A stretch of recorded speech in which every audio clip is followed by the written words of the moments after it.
बंदी छोड़ सतगुरु रामपाल जी भगवान की जय हो। परम पिता परमात्मा सारी सृष्टि के रचनहार, कुल मालिक, असंख्य ब्रह्मांडों के स्वामी, जगत गुरु, तीनों लोकों में प्रवेश करके सबका भरण पोषण करने वाले संत शिरोमणि सतगुरु रामपाल जी परमेश्वर जी के चरण कमल में आज दिनांक 20 अगस्त 2022 महाराष्ट्र का बम्बई शहर है और बम्बई में हम कल्याण में सात संगति में बैठे हुए हैं।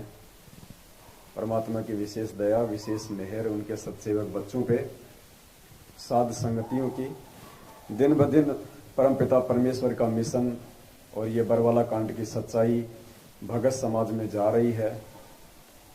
किसी न किसी माध्यम से परमात्मा, चाहे वो समाचार पत्र हो, चाहे कोई पैम्पलेट हो, चाहे साध संगति हो, चाहे वीडियो हो, सच्चाई को जन जन तक पहुंचा रहे हैं। पुण्यात्माओं, एक समय परमात्मा ने सत्संग में कहा था कि ये जो नकली संत हैं, महंत हैं, शंकराचार्य हैं, ये सच्चाई का सामना नहीं कर सकते क्योंकि इनकी साधना गलत है, इनकी भक्ति विधि गलत है, इनकी जो आध्यात्मिक क्रियाएं हैं वो गलत हैं। ये समाज को अपने अज्ञान के चलते पेट भरने के लिए उल्टी शिक्षा दे रहे हैं, सबको काल भगवान के मुख में धकेल रहे हैं। परमात्मा ने अनेकों बार उनको आमंत्रित किया ज्ञान चर्चा के लिए, लेकिन वो सामने नहीं आए। अंत में परमात्मा ने कहा कि कोई बात नहीं, अगर ये लोग सामने नहीं आते हैं तो हमारे को परमात्मा ने सोशल मीडिया दी है, समाचार पत्र दिए हैं, हम जन जन तक अपने सदग्रंथों में लिखी सच्चाई को पहुंचाएंगे और जब आम जनता सच्चाई से परिचित हो जाएगी तो इनको मुंह दिखाने के लायक भी जगह नहीं मिलेगी। और पिछले 27 वर्षों से सतगुरु रामपाल जी भगवान ने इसी मिशन के ऊपर काम किया। उन्होंने सत्संग किए, पुस्तकें छपवाई, टीवी चैनलों पे सत्संग चलवाए, समाचार पत्रों के माध्यम से परमात्मा ने शास्त्र अनुकूल विधि क्या है इसके विषय में भगत समाज को जागृत किया और परमेश्वर का जो संघर्ष था आज वो रंग लाया। लाखों की संख्या में परमात्मा चाहने वाली आत्मा उनसे जुड़ी। ठीक इसी प्रकार पुण्यात्माओं, बरवाला कांड 2014 के बाद से एक बार उन्हीं काल प्रेरित लोगों की तरह, नकली धर्म गुरुओं की तरह, संतों और महंतों की तरह स्वयं सतगुरु रामपाल जी भगवान का कलयुगी परिवार, उनका भाई, उनके बेटा बेटी, उनके रिश्तेदार और सतलोक आश्रम मैनेजमेंट हरियाणा, इन्होंने पाखंड की हदें पार की। हमेशा इन्होंने ज्ञान विरुद्ध, भक्ति विरुद्ध वही कुकर्म किए जिससे कि बार बार उस परमात्मा की सीने पे चोट लगे। और 2014 का बरवाला कांड उन्हीं मनवस लोगों की अज्ञानता का एक जो है परिणाम था, जो आज हम सभी को भुगतना पड़ रहा है। पिछले 7 वर्षों से परमात्मा जेल में बैठे हुए हैं और पुण्यात्माओं, अब परमेश्वर ने दया बख्शी है साध संगतियों की। साध संगतियों के माध्यम से बरवाला कांड और बरवाला कांड से लेके आज तक इन्होंने जितने भी पाखंड किए हैं, सतगुरुदेव जी के आदेशों की आड़ में संगत को बहकाया है, बरगलाया है, दान धर्म के नाम पे संगत को करोड़ों में ठगा है। पिछले 7 वर्षों से शंका समाधान और साध संगतियों के माध्यम से सच्चाई भगत समाज में जा रही है।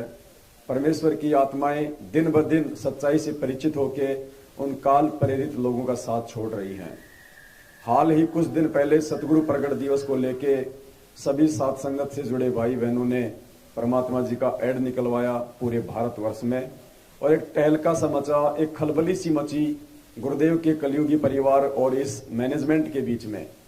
हिलने लगे ये लोग, यदि संगत सच्चाई से परिचित हो गई तो हमारी रोजी रोटी कैसे चलेगी, इन फर्जी आश्रमों में संगत कैसे आएगी, आएगी नहीं तो पाठ कैसे करवाएगी, ज्योति और दान का पैसा कैसे देगी, हमारी अय्यासियां कैसे पूरी होंगी। उसी के सिलसिले में आज दैनिक भास्कर में हम लोगों ने एक ऐड निकलवाया हरियाणा के लिए, फुल पेज में 2 पेज का ऐड, फुल पेज जिसको जैकेट कहते हैं, जैकेट का मतलब होता है अखबार में सबसे ऊपर जो पेज लगता है उसको कहते हैं जैकेट। सबसे पहले वो आज हमने निकलवाया 2 पेज का, लाखों रुपया देके। और अभी शाम को 8 बजे, आज 20 अगस्त को, क्योंकि कल 21 अगस्त को हमारा ऐड आना था रविवार को, अभी 20 अगस्त को 8:30 बजे दास लाइव आया था। आप सभी भाई बहनों को पता है, आपको दास ने जानकारी भी दी थी कि ऐसे ऐसे परमात्मा दया कर रहे हैं, सच्चाई पूरे हरियाणा में जाएगी, जन जन तक पहुंचेगी। और पूरी हिस्ट्री परमात्मा ने लिखवाई थी उसमें, बरवाला कांड से लेके सतगुरु रामपाल जी भगवान के भगवान होने के सारे प्रमाण, उसमें सब कुछ खुल के 2 पेज का पूरा फुल, लाखों रुपए में हमारी बात हुई, फाइनल हो गया, ऐड सब कुछ फाइनल हो गया। 8:30 बजे जैसे दास लाइव आया, संगत को सूचना दी, वैसे ही इन काल प्रेरित लोगों के कान खड़े हो गए कि तुम्हारी तो रोजी रोटी बंद हो जाएगी, तुम्हारा तो धंधा बंद हो जाएगा। खलबली मची इनके अंदर भयंकर तरीके से, और इन्होंने अपने सोर्स का उपयोग करना शुरू किया। इन्होंने उन भक्तों के वो कर्म फोड़ने शुरू किए जो भगत आज अपने पिछले संस्कारों के आधार से ऊंचे ऊंचे पद और पोस्ट पे हैं। उन भक्तों के माध्यम से इन्होंने 21 अगस्त 2022 को जो ऐड आना था पूरे हरियाणा में, जो इनका पाखंड जनमानस के सामने नंगा होना था, इन्होंने हमारी ऐड को रुकवा दिया है। दैनिक भास्कर से हमारे पास में फोन आया, उन्होंने कहा सर ऐसे ऐसे हमारे पास में कुछ लोगों की टीम आई थी जो आप ही के संगत के हैं, और उन लोगों ने कुछ डॉक्यूमेंट्स वगैरह पेश करके इस ऐड को रुकवा दिया है। अपने आत्माओं, ये अंदर की बात है, डॉक्यूमेंट्स पेश किए हैं या फिर क्या पेश किया है। आप लोगों का दान पुण्यात्माओं ऐसे बर्बाद किया जा रहा है। हम यदि 20 लाख की ऐड निकलवा रहे थे तो पुण्यात्माओं उस ऐड को रुकवाने के लिए क्या किया होगा इन लोगों ने। ऐसे कोई ऐड नहीं रोकता एक कागज लगा देने से, राष्ट्रीय स्तर का अखबार है, ऐसे किसी की छोटी मोटी जैक लगाने से, चेक लगाने से वो ऐड नहीं रोकते। इन्होंने कितने आपके दान का दुरुपयोग किया होगा इस सच्चाई को रोकने से। भगवान के भगवान होने के विषय में प्रमाण जो जगत वाले देखते तो उनकी आंखें फटी की फटी रह जाती कि परमात्मा तो ये है, असली परमेश्वर तो ये है जो हिसार जेल में बैठा हुआ है। और आम हरियाणा की संगत को इस बात का पता चलता कि भाई ये जो बरवाला कांड है ये खुद इन्हीं के भाई का, इन्हीं के परिवार के षड्यंत्र का नतीजा है। उस गद्दार भाई महेंद्र ने संत रामपाल जी भगवान को साइड से हटा के और खुद जो है वो गद्दी प्राप्त करना चाहता था। इतना भयंकर षड्यंत्र उसका। लेकिन आज इन लोगों ने हमारे ऐड को रुकवा दिया है। तो पुण्यात्माओं आप समझ सकते हैं कि किस प्रकार से काल भगवान इन लोगों के ऊपर हावी है। लेकिन कोई बात नहीं, जरूर इसमें भी परमात्मा की कोई न कोई मेहर होगी, कोई न कोई रजा होगी। परमात्मा हो सकता है इससे भी बड़ा कोई धमाका और किसी मीडिया के माध्यम से और किसी टीवी चैनल के माध्यम से या और किसी सोर्स के माध्यम से जन जन तक हो सकता है ये सच्चाई पहुंचाना चाहते हों। तो हम तो मालिक की रजा में राजी रहने वाले हैं। और यदि हमसे कोई गलती हुई है तो हम सतगुरु रामपाल जी भगवान से नाक रगड़ के क्षमा याचना मांगते हैं कि परमेश्वर, हम जीव हैं, नासमझ प्राणी हैं, बेबुद्धि के प्राणी हैं। हो सकता है यदि इस ऐड को निकलवाने में हमसे कोई त्रुटि हो रही हो तो परमेश्वर आप हमें माफ करें, आप हमें क्षमा करें। परमात्मा आप हमें सद्बुद्धि दें परमेश्वर, और आगे इसी प्रकार से हमारे पर सेवाओं की आप जी रजा बख्शें। तो एक छोटी सी सूचना थी जो आप सभी भाई बहनों को देनी थी। लेकिन पुण्यात्माओं, इस प्रकार की छोटी मोटी घटिया हरकतों से हमारा कोई जो मनोबल है वो डाउन होने वाला नहीं है।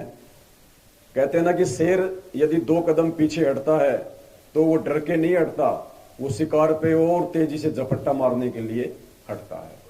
तो हो सकता है परमात्मा और कोई बड़ा खेल अपने सत्सेवक बच्चों के माध्यम से खेलना चाह रहे हो, इसके लिए परमात्मा ने इस ऐड को स्टॉप किया हो। हो सकता है परमात्मा इंडिया लेवल पे कोई धमाका करवाना चाह रहे हो। ये कहां तक रुकवाएंगे? ये लड़ाई पुण्यात्माओं पाप और पुण्य की है। गुरुदेव ने बताया कि बच्चों ये भक्ति ये पाप और पुण्य की है। जब तक जीव के पुण्य शेष हैं तब तक वो कितने ही कुकर्म कर ले, कितना ही परमात्मा के मार्ग में रोड़ा बन के, बाधा बन के, अंधा गधा बन के खड़ा हो जाए, परमात्मा उसको छेड़ेगा भी नहीं, कुछ नहीं कहेगा उसको। लेकिन जिस दिन परमात्मा का विरोध करने के चलते वो अंधा गधा, जब उसके वो पुण्य समाप्त हो जाएंगे और जब उसके पाप कर्म बचेंगे, फिर देखना उसकी दुर्गतियां क्या होंगी। उनकी दुनिया देखेगी, पड़ोसी देखेंगे लोग कि क्या हो रहा है ये। तो हम समय का इंतजार करेंगे और इसी प्रकार से हम इस परमेश्वर के मार्ग में अपनी भक्ति के साथ साथ इस मिशन को लेके, ये बरवाला कांड की सच्चाई और परमात्मा के परमात्मा होने के विषय के साक्ष्य, वो सबूत, वो प्रमाण, इसी प्रकार से हम जनमानस तक, भगत समाज तक पहुंचाते रहेंगे। आगे परमात्मा और कोई बड़ी दया बख्शेंगे। सेवाएं बहुत हैं पुण्यात्माओं, सेवाओं को करने वालों की कमी है, सेवाओं की परमात्मा ने कोई कमी नहीं छोड़ रखी है। तो हम परमेश्वर पे छोड़ते हैं, आगे परमात्मा किस प्रकार से क्या करवाएंगे। तो आज यहाँ पे बंबई के कल्याण में सात संगति चल रही है 20 अगस्त 2022 को। और दास को आपने पहले भी कहा था पुण्यात्माओं, ये सात संगति ही सतगुरु रामपाल जी भगवान का एक सच्चा मार्ग है। यहीं से परमात्मा का ज्ञान प्रसारित होना है पूरे विश्व में, और यहीं से परमात्मा जिन जिन आत्माओं को सतलोक लेके जाएंगे, उन आत्माओं की छटनी और उन आत्माओं को तैयार परमात्मा साध संगति से ही करवाएंगे। तो भाई बहनों ने साध संगति से जुड़े रहना है, और साध संगति से जुड़ने के बाद भी पुण्यात्माओं हमने अपने अंदर बदलाव करना पड़ेगा, अपने व्यवहार में, अपने रहन सहन में, अपने बोल चाल में, हर प्रकार से। छोटी छोटी बातों के लेके हम जो आपस में मनमुटाव कर बैठते हैं, ये नहीं चलेगा। अगर अभी भी ऐसा है तो वो भगत इस मार्ग पे लंबी रेस का घोड़ा बन के नहीं चल पाएगा, हट जाएगा वो एक दूसरे से मनमुटाव करके। क्योंकि ये मार्ग प्यार प्रेम का है, एकता का मार्ग है, मनमुटाव का मार्ग नहीं है। एक दूसरे की निंदा, चुगली, टांग खचाई, राग द्वेष का मार्ग नहीं है। इन सब बातों से परमात्मा महादुखी होते हैं।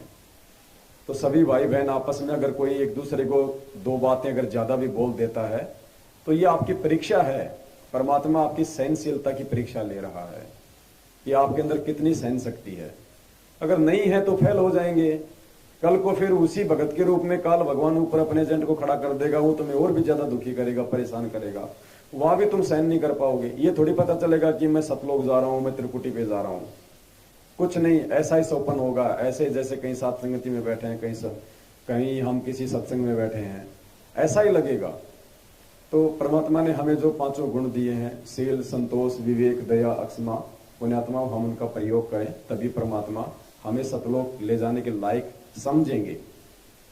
वरना कोई फायदा नहीं होगा इतना त्याग, बलिदान, मेहनत, परिश्रम, दान धर्म करने का। तो आज सतगुरुदेव जी के आशीर्वाद से इस बॉम्बे की साध संगति के माध्यम से एक बहुत ही विशेष और महत्वपूर्ण टॉपिक पे हम बातचीत करेंगे। एक नया विश्वास आप सभी भाई बहनों को मिलेगा और आपके अंदर ये दृढ़ता आएगी कि वास्तव में साध संगतियों के माध्यम से परमात्मा जो खुलासे करवा रहे हैं, अपने इस सत मार्ग का जो आगे प्रचार प्रसार करवा रहे हैं, ये बिल्कुल सत्य है। और जिन आत्माओं को परमात्मा ने निमित्त बना रखा है साध संगति के लिए, वो बिल्कुल सत्य है। उनकी प्रत्येक बात को हमने गुरुजी के ज्ञान से तोल तोल के अपने जीवन में उतारना भी चाहिए। तो पुण्यात्माओं, आज एक ऐसा ही विषय है हमारे सामने। परमपिता परमेश्वर जी द्वारा लिखित ये एक पवित्र ग्रंथ है, मुक्ति बोध। ये मुक्ति बोध ग्रंथ हमारे सामने है और एक विशेष टॉपिक आज इसमें है मीराबाई जी की कथा। और मीराबाई जी की जो कथा है, ये तो हम आज पढ़ रहे हैं। ये जो प्रमाण है इसके अंदर एक विशेष प्रमाण, वो तो परमात्मा ने अब दिया है 5-10 दिन पहले। और ये दास आप सभी भाई बहनों को पिछले 1 साल से बोलता आ रहा है कि भाई मीराबाई की मुक्ति नहीं हुई है, मीराबाई पार नहीं हुई है, उसका मोक्ष नहीं हुआ है, वो सतलोक नहीं गई है। क्योंकि पार करने का वक्त वर्तमान समय है। इस समय परमात्मा पार करेगा सभी आत्माओं को, अगर वो मर्यादा के साथ में टिकी रहेंगी तो। और एक विद्या नाम की बहन है जो आप लोग जानते होंगे, एक बार दास के साथ साथ संगति में आई थी। साथ संगति से भगवान ने उसको जोड़ दिया था, परमात्मा ने उसको बता दिया था कि तू मीरा की आत्मा है। लेकिन पुण्यात्माओं, ये मालूम पड़ जाने मात्र से कि कौन मीरा की आत्मा है, कौन नानक की आत्मा है, कौन धन्ना जी की आत्मा है, कोई फायदा नहीं। हम सब किसी न किसी की आत्मा है। हमने अनेकों जन्म भोगे हैं, यहाँ पे करोड़ों, हम किसी न किसी की आत्मा है। और यहां तो मीरा से भी टॉप टॉप आत्माएं बैठी होंगी, और टॉप आत्मा हम उनको कह नहीं सकते, क्योंकि अगर वो इतनी अच्छी आत्माएं होती तो आज इस कलयुग में क्यों धक्का खा रही है दोबारा, क्यों मां के गर्भ से जेल में लिपट के आई, क्यों इतने कष्ट उठाए। अगर वो इतनी अच्छी आत्मा थी, नानक जी, मीरा जी, जितने भी महापुरुष परमात्मा ने नाम बताए हैं, जो रह गए, पार नहीं हो पाई अपनी गलतियों के चलते, गुरु को भगवान ना मान पाने के चलते, अगर वो इतनी अच्छी आत्मा थी तो क्यों धक्के खा रही है आज यहाँ के। तो ऐसी एक आत्मा मीरा के बारे में परमात्मा ने ये कथा लिखी हुई इसमें, मुक्ति बोध पेज नंबर 212 पे मीराबाई की कथा है। पेज नंबर 209 पे मीराबाई की कथा है मुक्ति बोध में, जो कि सतगुरु रामपाल जी भगवान जी के द्वारा लिखित ये ग्रंथ है। एक विशेष इसके अंदर सबूत है, एक प्रमाण है। तो आज हम इसी कथा के ऊपर चलेंगे, आज हम चर्चा करेंगे। भगत जी दास ने पहले भी कहा था, जब दास लाइव आता है कोई चीज में छेड़छाड़ मत किया करो भगत जी। मैंने नागपुर में भी हाथ जोड़े थे आप सभी लोगों से। अब अच्छा खासा चल रहा था, क्या छेड़ने की जरूरत थी, वापस करो उसका वॉल्यूम, फिर मुझे जोर लगाना पड़ेगा। तो क्या जरूरत थी फिर ये लाने की, जब इतने डर रहे हैं हम यहाँ पे साथ संगति करने से, क्या जरूरत है फिर इनको लाने की, क्या दिक्कत है भगत जी, किसको प्रॉब्लम हो रही है यहाँ पे। थोड़ा सा हम कौन सा भगत जी यहाँ पे कोई डीजे थोड़ी बजा रहे हैं, अब इतना तो आदमी बोलेगा ना। देखो भगत जी, साथ संगति कहीं भी रखवाओ, अपनी पूरी व्यवस्था देखा करो भाई पहले। अगर हमें लगता है कि नहीं हो पाएगा यहाँ पे सेटल, कि भाई किसी को दिक्कत है, अड़ोसी को पड़ोसी को, तो नहीं करवानी चाहिए भाई। जल्दबाजी का काम थोड़ी है, थोड़ी कि साथ संगति मेरे घर पे हो जाएगी तो मेरे को मोक्ष मिल ही जाएगा। मोक्ष तो मालिक की मर्यादा से और उसकी भक्ति से मिलेगा भगत जी, साथ संगतियां रखवाने से नहीं मिलेगा। वो रामदेव भगत जो है, वो किशनगढ़ वाला, उसने बहुत साथ संगतियां रखवाई, अब क्या हो गया, लग गए उस पर काल का दाव, अब वो साथ संगति के विरोध में आ गया। तो साथ संगति रखवाने मात्र से कोई भला नहीं होने वाला। तो मीराबाई जी की जो कथा है इसके ऊपर आज हम चलेंगे। पेज नंबर 209 है, पुण्यात्माओं ध्यान से सुनना, आपकी आंखें खुलेंगी। दास ने आपको इतनी बार वीडियो बना बना के पहले कहा था कि भाई मीराबाई पार नहीं हुई, मीराबाई पार नहीं हुई। संगत में से 70% लोगों ने दास का विरोध किया कि नहीं, झूठ बोल रहा है, झूठ बोल रहा है, क्या ये गुरुजी का गुरु हो गया, क्या ये गुरुजी से ऊपर बोलने लग गया, गुरुजी ने तो कहा कि मीराबाई का मोक्ष हो गया, मीराबाई पार हो गई, ये पवन कैसे कह रहा है कि मीराबाई पार नहीं हुई। पुण्यात्माओं, दास के पास में उस समय तक ये प्रमाण नहीं था जो परमात्मा ने इस पुस्तक में खुल के लिखा हुआ है। मैं केवल अपने सतगुरु रामपाल जी भगवान के ऊपर विश्वास करके उनकी सत प्रेरणा से, उन्होंने दास को जो सद्बुद्धि बख्शी है, उनका जो आशीर्वाद है, उस आधार से दास सीना ठोक के कह रहा था कि मीरा पार नहीं हुई, क्योंकि पार होने का समय ये है भाई, भगवान झूठा नहीं हो सकता कि 650 साल पहले कोई पार नहीं हुआ, 64 लाख में से एक भी पार नहीं हुआ। इतनी बार कहा गुरु जी ने सत्संगों में, फिर मीरा कैसे पार हो जाएगी, मीरा भी तो 64 लाख में थी। इस आधार से और इस विश्वास के आधार से, गुरु जी के उस वचन पे विश्वास करके दास को इतनी हिम्मत मिली। ये प्रमाण मेरे पास में भी नहीं था स्पष्ट कि मेरा पार हुई या नहीं हुई, केवल मैं तो गुरुदेव के सत्संगों के आधार से ही एक बुलंद आवाज में आप सभी भाई बहनों को बोलता हुआ आ रहा हूं। और आज परमात्मा ने प्रमाण भी दे दिया। और मैं विनती करूंगा उन नालायक मंदबुद्धि भाई बहनों से जो बिना सोचे समझे जल्दबाजी में आकर के किसी का भी विरोध कर देते हैं, जो उस समय मेरे विरोध में थे, आज ये कथा जब वो सुनेंगे मेरा भाई की, तो अब वो कहां जाएंगे, कहां जाएंगे, वो क्या मुंह दिखाएंगे अब वो। तो पुण्यात्माओं, परमात्मा ने इस 2 कौड़ी के जीव को, इस 2 कौड़ी के कुत्ते को, पवन दास को, आप सभी भाई बहनों को सतगुरुदेव जी के हिसार जेल से बाहर आने तक भक्ति मार्ग पे जीवित रखने की सेवा लगाई है। जो इस चीज को समझ जाएगा तो फायदा उठा लेगा, और जो अपनी अज्ञानता के चलते, छोटी सोच के चलते, घटिया सोच के चलते, अपने मन में राग द्वेष ईर्ष्या के चलते यदि सात संगत से दूर होगा, अपने पैर पे खुद वो जो है वो कुल्हाड़ी मारेगा। तो गुरुदेव ने अपने एक सत्संग में कहा, क्योंकि मीराबाई की जो कथा है उसमें पुण्यात्माओं आगे बढ़ने से पहले हमने गुरुदेव का एक छोटा सा सत्संग सुनना पड़ेगा, 3 या 4 मिनट का, क्योंकि गुरुदेव के सत्संगों के बिना, उनको आधार बनाए बिना हमें कोई भी चीज समझ में नहीं आएगी। और गुरुदेव ने एक सत्संग में कहा था कि पुण्यात्माओं, जिस दिन तुम इन सभी शास्त्रों से, गीता, वेद, कुरान, पुराण, बाइबल, जितने भी शास्त्र परमात्मा ने पढ़ाए हमारे को, गुरुदेव ने कहा था कि पुण्यात्माओं, इन शास्त्रों से निष्कर्ष निकाल के जिस दिन तुम्हारे ये समझ में आ जाएगा कि धरती पे यदि कोई परम संत है, कोई पूर्ण संत है, तो सतगुरु रामपाल जी हैं, जिस दिन तुम्हें ये समझ में आ जाएगा, उसके बाद मेरे द्वारा लिखे गए इन पुस्तकों पे तुम आंख बंद करके विश्वास करना। उसके बाद तुम्हारे लिए वो शास्त्र फेल हैं, आधे अधूरे ज्ञान युक्त, क्योंकि ना तो कंप्लीट ज्ञान गीता जी में है, ना वेदों में है, ना कुरान में, ना पुराण में। उनमें केवल भगवान की जानकारी है, भगवान की प्राप्ति का मार्ग नहीं है।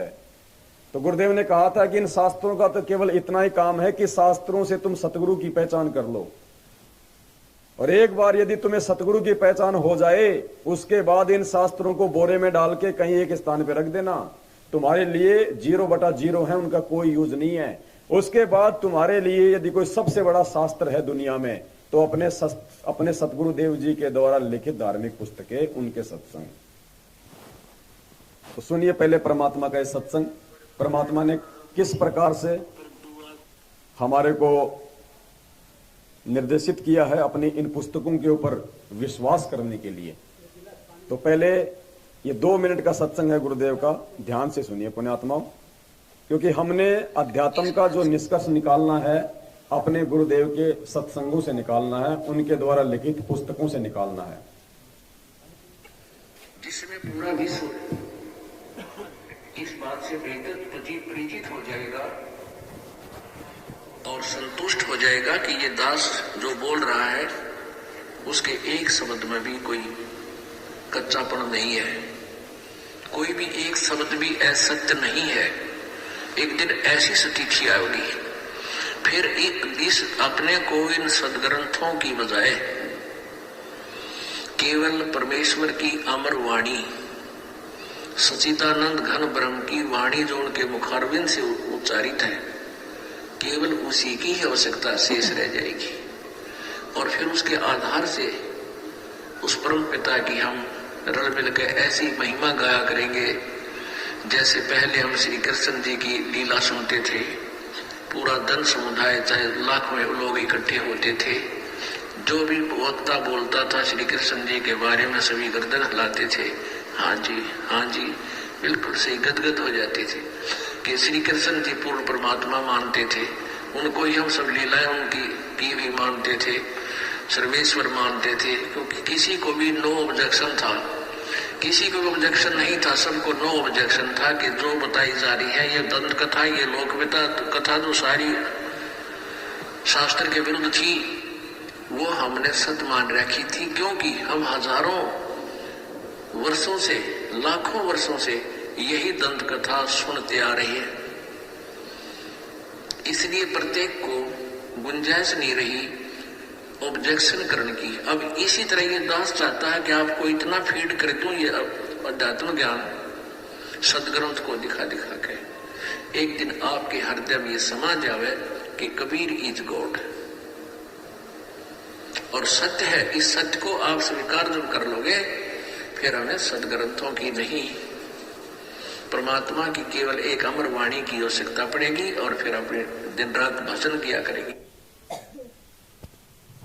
तो पूज्य गुरुदेव जी कह रहे हैं, जब हमें इस सत्य का मालूम हो जाएगा, हमें सतगुरु का मालूम हो जाएगा, विश्वास हो जाएगा, फिर हमें इन शास्त्रों की नहीं बल्कि परमात्मा की वाणियों की, इन अमर कथाओं की। तो परमात्मा कौन है? सतगुरु रामपाल जी भगवान। और अमर कथा क्या है? उनके द्वारा इन पुस्तकों में लिखी गई ये कथाएं, जैसे ये मीराबाई की कथा। तो गुरुदेव कह रहे हैं कि सच्चाई से परिचित होने के बाद में तुम्हें शास्त्रों की जरूरत नहीं, फिर तुम्हारे गुरुदेव के द्वारा लिखित जो पुस्तकें, जो उनके सत्संग हैं, वो तुम्हारे लिए सबसे बड़े शास्त्र हो जाते हैं। तो आज परमपिता परमेश्वर सतगुरु रामपाल जी भगवान जी के द्वारा लिखित ये एक पवित्र शास्त्र मुक्ति बोध, पेज नंबर 209, मीराबाई की कथा। पुण्यात्माओं ध्यान से पढ़िएगा।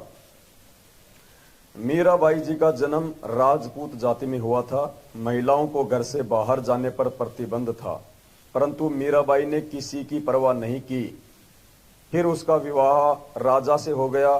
राणा जी धार्मिक विचार के थे।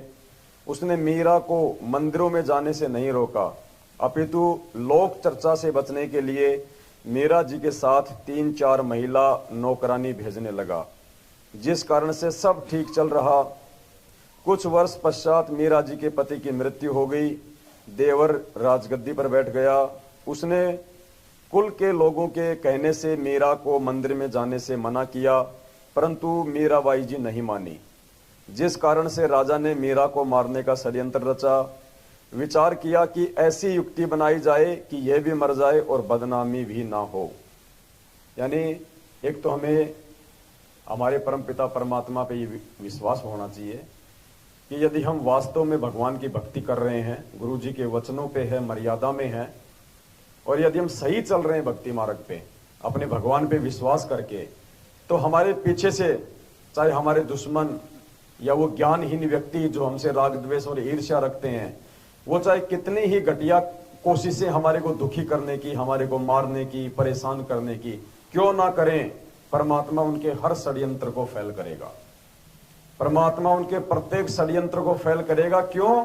क्योंकि परमात्मा उस मर्यादित आत्मा के पल पल साथ में रहता है, साईं की तरह। वो दिखाई नहीं देता, ये बात अलग है। परमात्मा उस आत्मा से दूर नहीं होता है।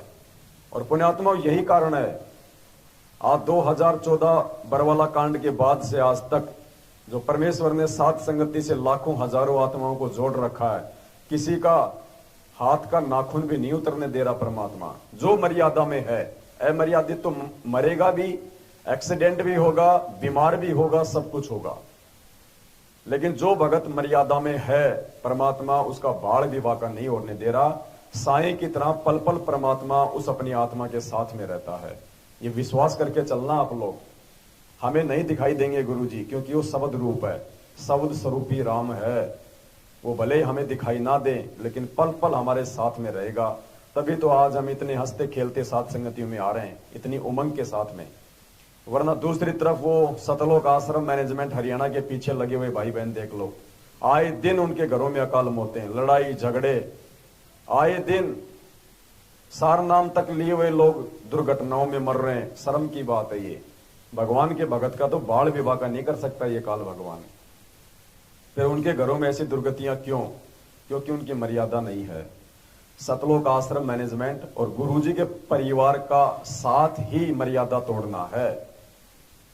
जब तक आप उनकी संगति में हैं, आप उनके कहने से नामदान केंद्रों पे जा रहे हैं, उनके फर्जी आश्रमों में जा रहे हैं, उनके द्वारा दिए गए झूठे आदेशों को फॉलो करेंगे, उनको दान धर्म करेंगे, आप सतगुरु रामपाल जी भगवान से कोसों दूर हैं।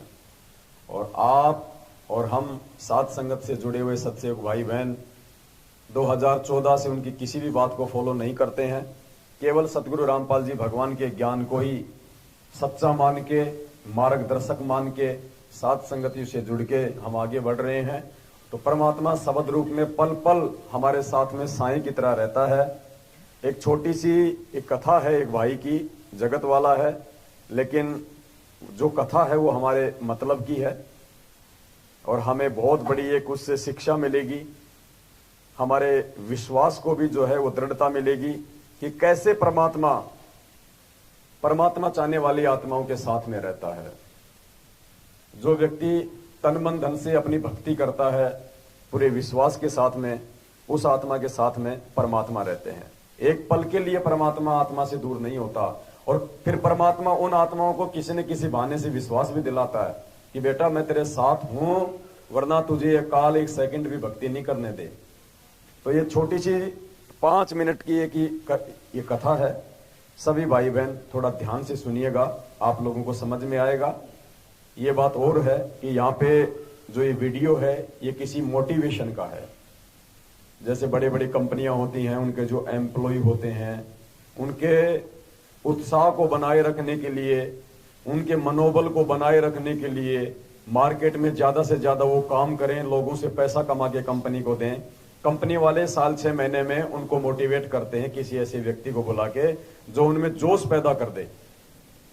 तो ये ऐसी एक कथा है, लेकिन हमने इसका सार निकालना है इस कथा के माध्यम से कि परमात्मा कैसे अपने बच्चों के साथ में रहता है पल पल।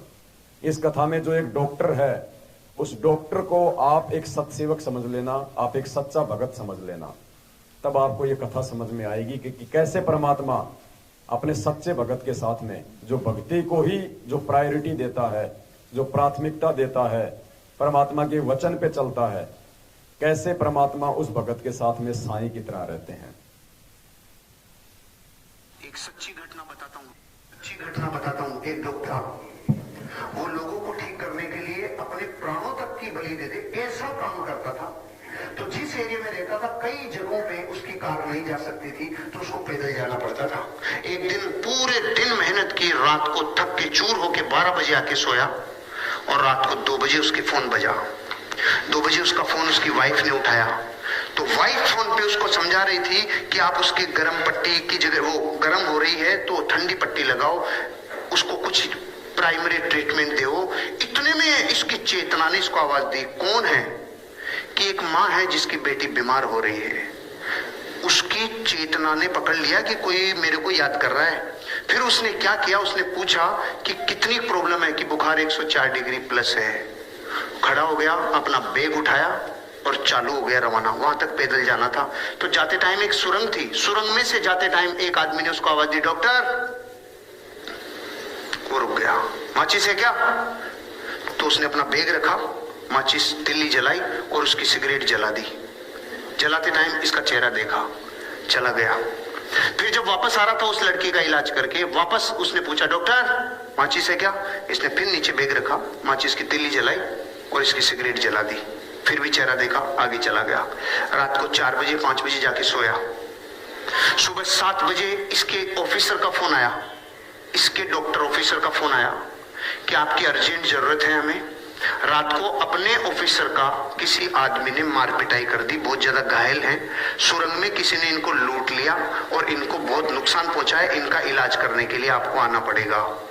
तो पहले तो डॉक्टर ने जाके सुबह 7 बजे उसका इलाज किया अपने ऑफिसर का, और फिर पूछा कि इसका ये किसने किया। तो उन्होंने कहा कि जिसने किया था सुरंग में ये काम, उस आदमी को हमने पकड़ लिया, पुलिस के हवाले कर दिया। तो उसने कहा मैं उससे मिलना चाहता हूँ।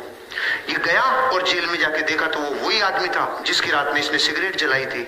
तो इसने बोला, इसने एक ही प्रश्न पूछा जो आपके मन में भी आ रहा है कि मैं भी तो आया था, तूने मुझे क्यों नहीं लूटा। उसका जवाब सुन के मेरी जमीन निकल गई कि मैं तेरे को लूटता भी और तेरे को कूटता भी, लेकिन जब भी तू आया मेरे पास तो तू अकेला नहीं था, तुम 2 थे, और मैं अकेले को लूटता हूं, 2 को नहीं लूटता। अब मैं आपसे पूछ रहा हूं, दूसरा कौन?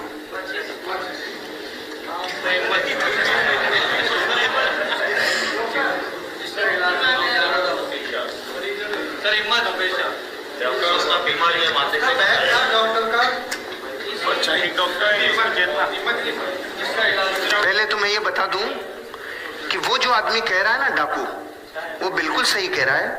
2 ही थे, लेकिन आप 200 लोगों से पूछना चाहता हूं कि जो अपने प्रोफेशन से इतनी बेइंतहा मोहब्बत करता है, वो तो अकेला ही जा रहा था।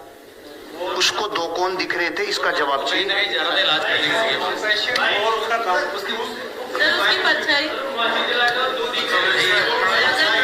दिख नहीं रहे थे, दो ही थे।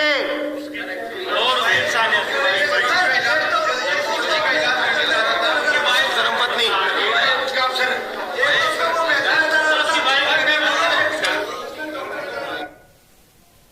अब देखो पुण्यात्माओं, उस कंपनी के कोई 200 लोग सामने बैठे हैं, लेकिन सारे जगत वाले भक्तिहीन, जिनको एबीसीडी नहीं पता भक्ति और भगवान की। कोई कह रहा है उसके साथ में माचिस थी, कोई कह रहा है उसके साथ में सिगरेट थी, कोई कह रहा है उसकी पत्नी होगी, कोई कह रहा बैग था उसके साथ में, क्योंकि ध्यान भगवान की तरफ जाता ही नहीं किसी का। और वो समझा रहा है कि जो अपने धंधे से इतना बेइंतहा प्यार करता है, हम भक्तों का धंधा क्या है? भक्ति, मर्यादा, सेवा, और जो उसके लिए दिन रात एक कर दे, उसके साथ में फिर कैसे भगवान परछाई की तरह रहता है? क्योंकि डॉक्टर अपने धंधे से प्यार करता था।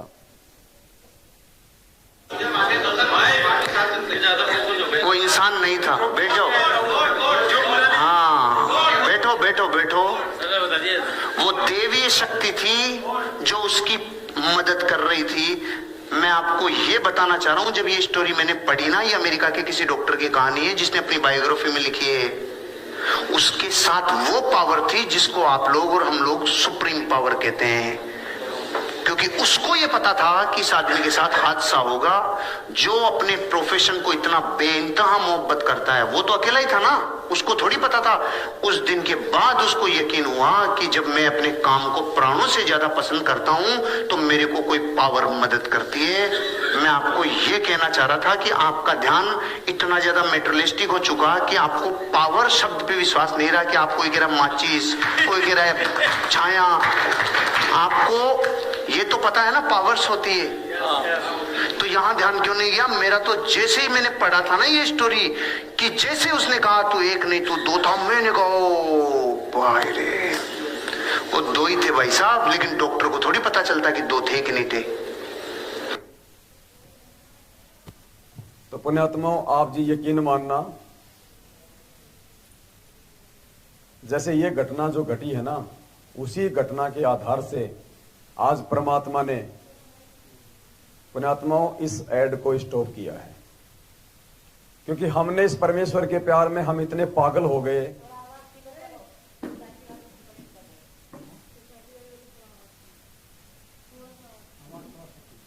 तो कोई नहीं, अपन वैसे बात कर लेंगे फिर।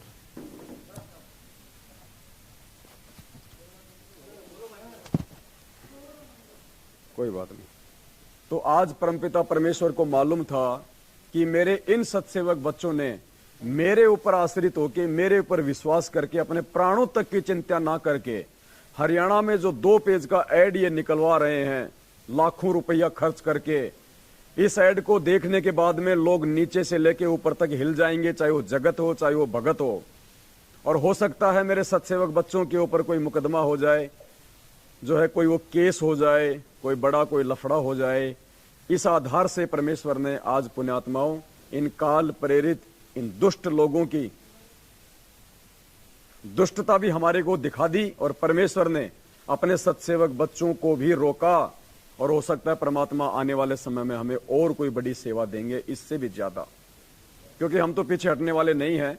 हमने तो अपना तन मन धन, अपना प्राण, अपने परिवार, सब कुछ परमात्मा के चरणों में न्यौछावर कर रखा है।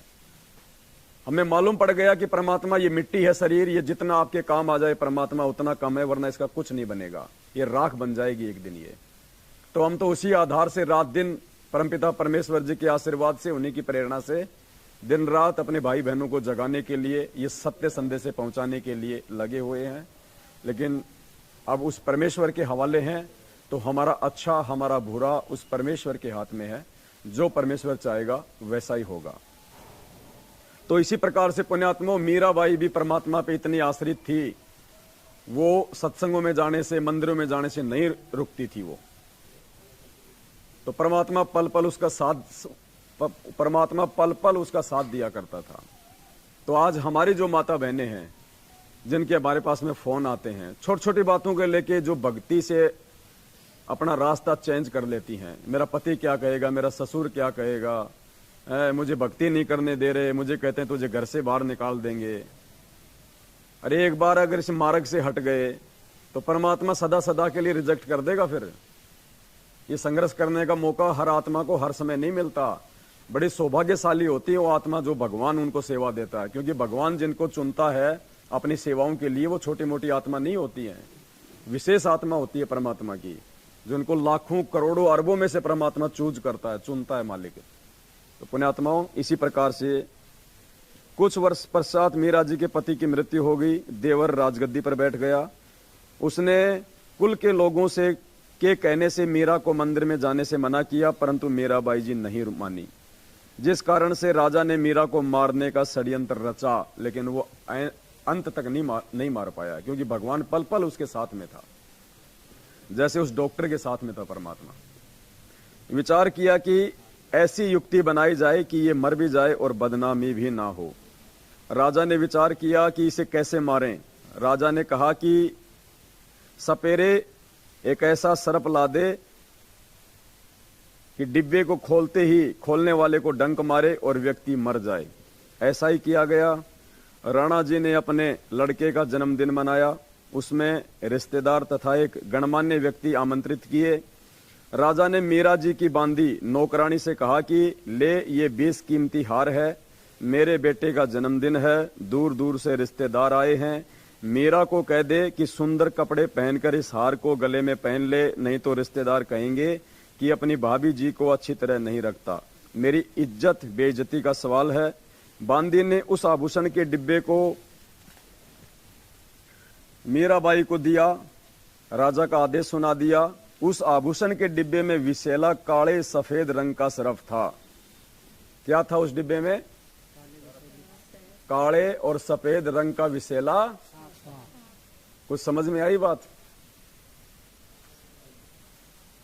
आई कोई बात समझ में?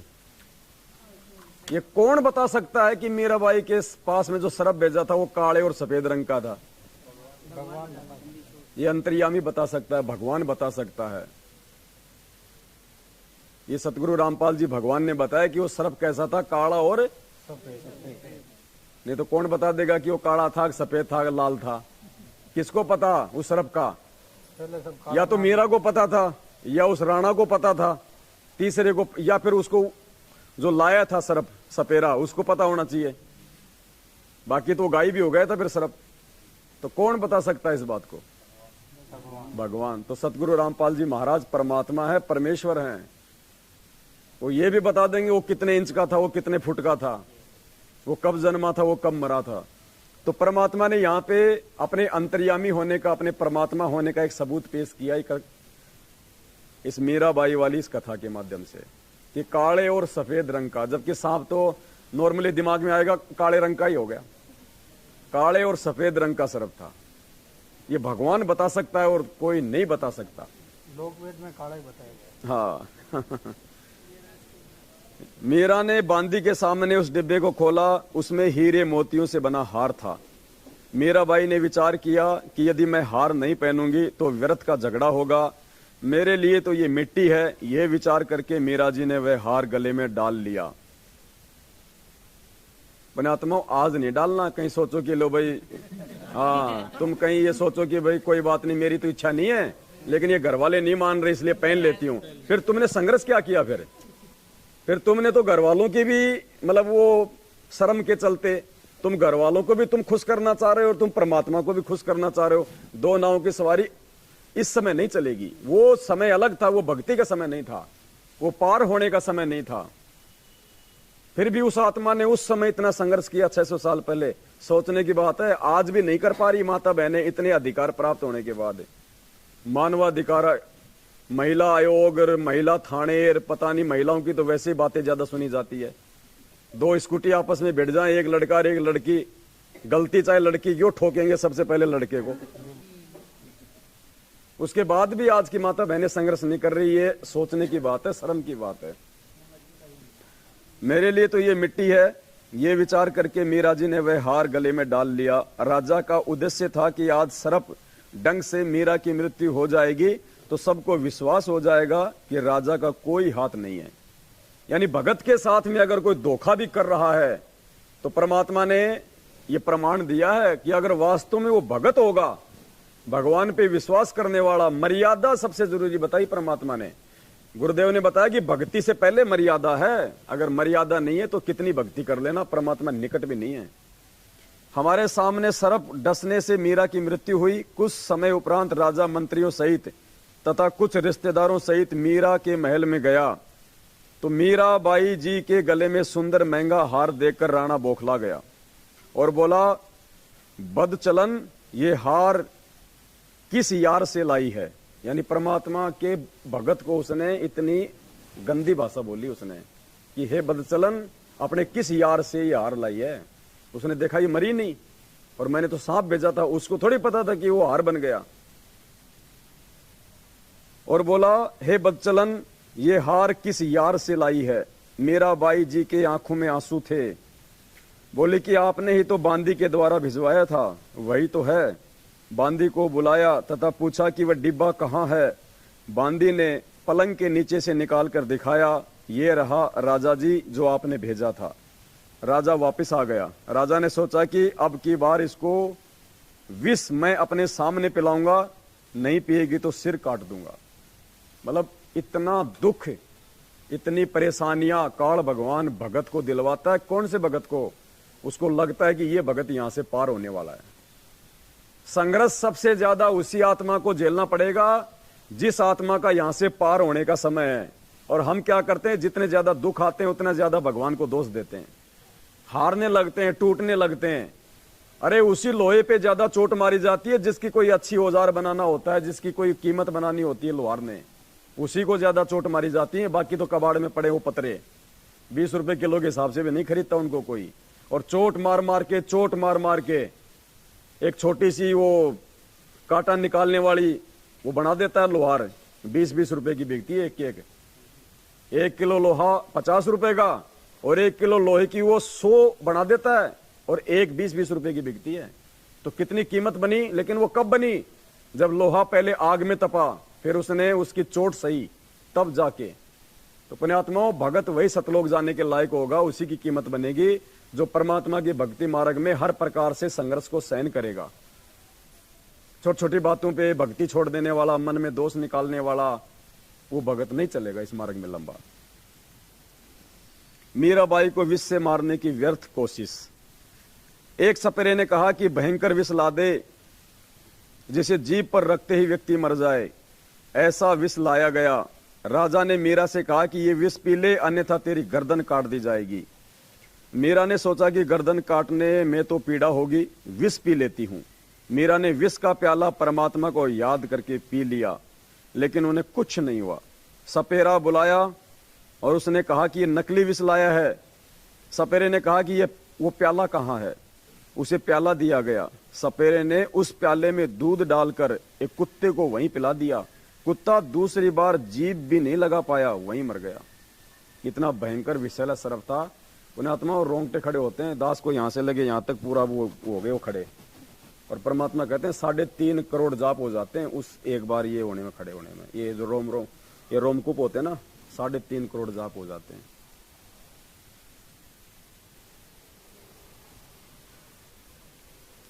राजा ने देख लिया कि ये किसी तरह मरने वाली नहीं है, तब उसको मंदिर में जाने से नहीं रोका। उसके साथ कई नौकरानी तथा पुरुष रक्षक भी भेजने लगा कि लोग ये नहीं कहेंगे कि आवारागर्दी में जाती है। मीराबाई जी को सतगुरु शरण मिली। जिस श्री कृष्ण जी के मंदिर में मीराबाई पूजा करने जाती थी, उसके मार्ग में एक छोटा बगीचा था। उसमें कुछ घनी छाया वाले वृक्ष भी थे। उस बगीचे में परमेश्वर कबीर जी तथा संत रविदास जी सत्संग कर रहे थे। सुबह के लगभग 10 बजे का समय था। अब ये किसको पता कि सुबह के 10 बजे का समय था? परमात्मा आंखों के सामने रहती है घटनाएं परमात्मा की। मीरा जी ने देखा कि यहाँ परमात्मा की चर्चा या कथा चल रही है, कुछ देर सुनकर चलते हैं। परमेश्वर कबीर जी ने सत्संग में संक्षिप्त सृष्टि रचना का ज्ञान सुनाया। संक्षिप्त शॉर्ट में सुनाया परमात्मा ने, क्योंकि सुनाने वाले तो खुद ही थे ना। तो पूरी सृष्टि रचना सुनाई थी या शॉर्ट में सुनाई थी, वो तो वही बता सकता है। परमेश्वर कबीर जी ने सत्संग में संक्षिप्त सृष्टि रचना का ज्ञान सुनाया। कहा कि श्री कृष्ण जी यानी श्री विष्णु जी से ऊपर अन्य सर्वशक्तिमान परमात्मा है। जन्म मरण समाप्त नहीं हुआ तो भक्ति करना न करना समान है। जन्म मरण तो श्री कृष्ण जी श्री विष्णु जी का भी समाप्त नहीं है, उसके पुजारियों का कैसे होगा। जैसे हिंदू संत जन कहते हैं कि गीता का ज्ञान श्री कृष्ण अर्थात श्री विष्णु जी ने अर्जुन को बताया। गीता ज्ञानदाता गीता अध्याय 2 श्लोक 12, अध्याय 4 श्लोक 5, अध्याय 10 श्लोक 2 में स्पष्ट कर रहा है कि हे अर्जुन, तेरे और मेरे बहुत जन्म हो चुके हैं, तू नहीं जानता मैं जानता हूं।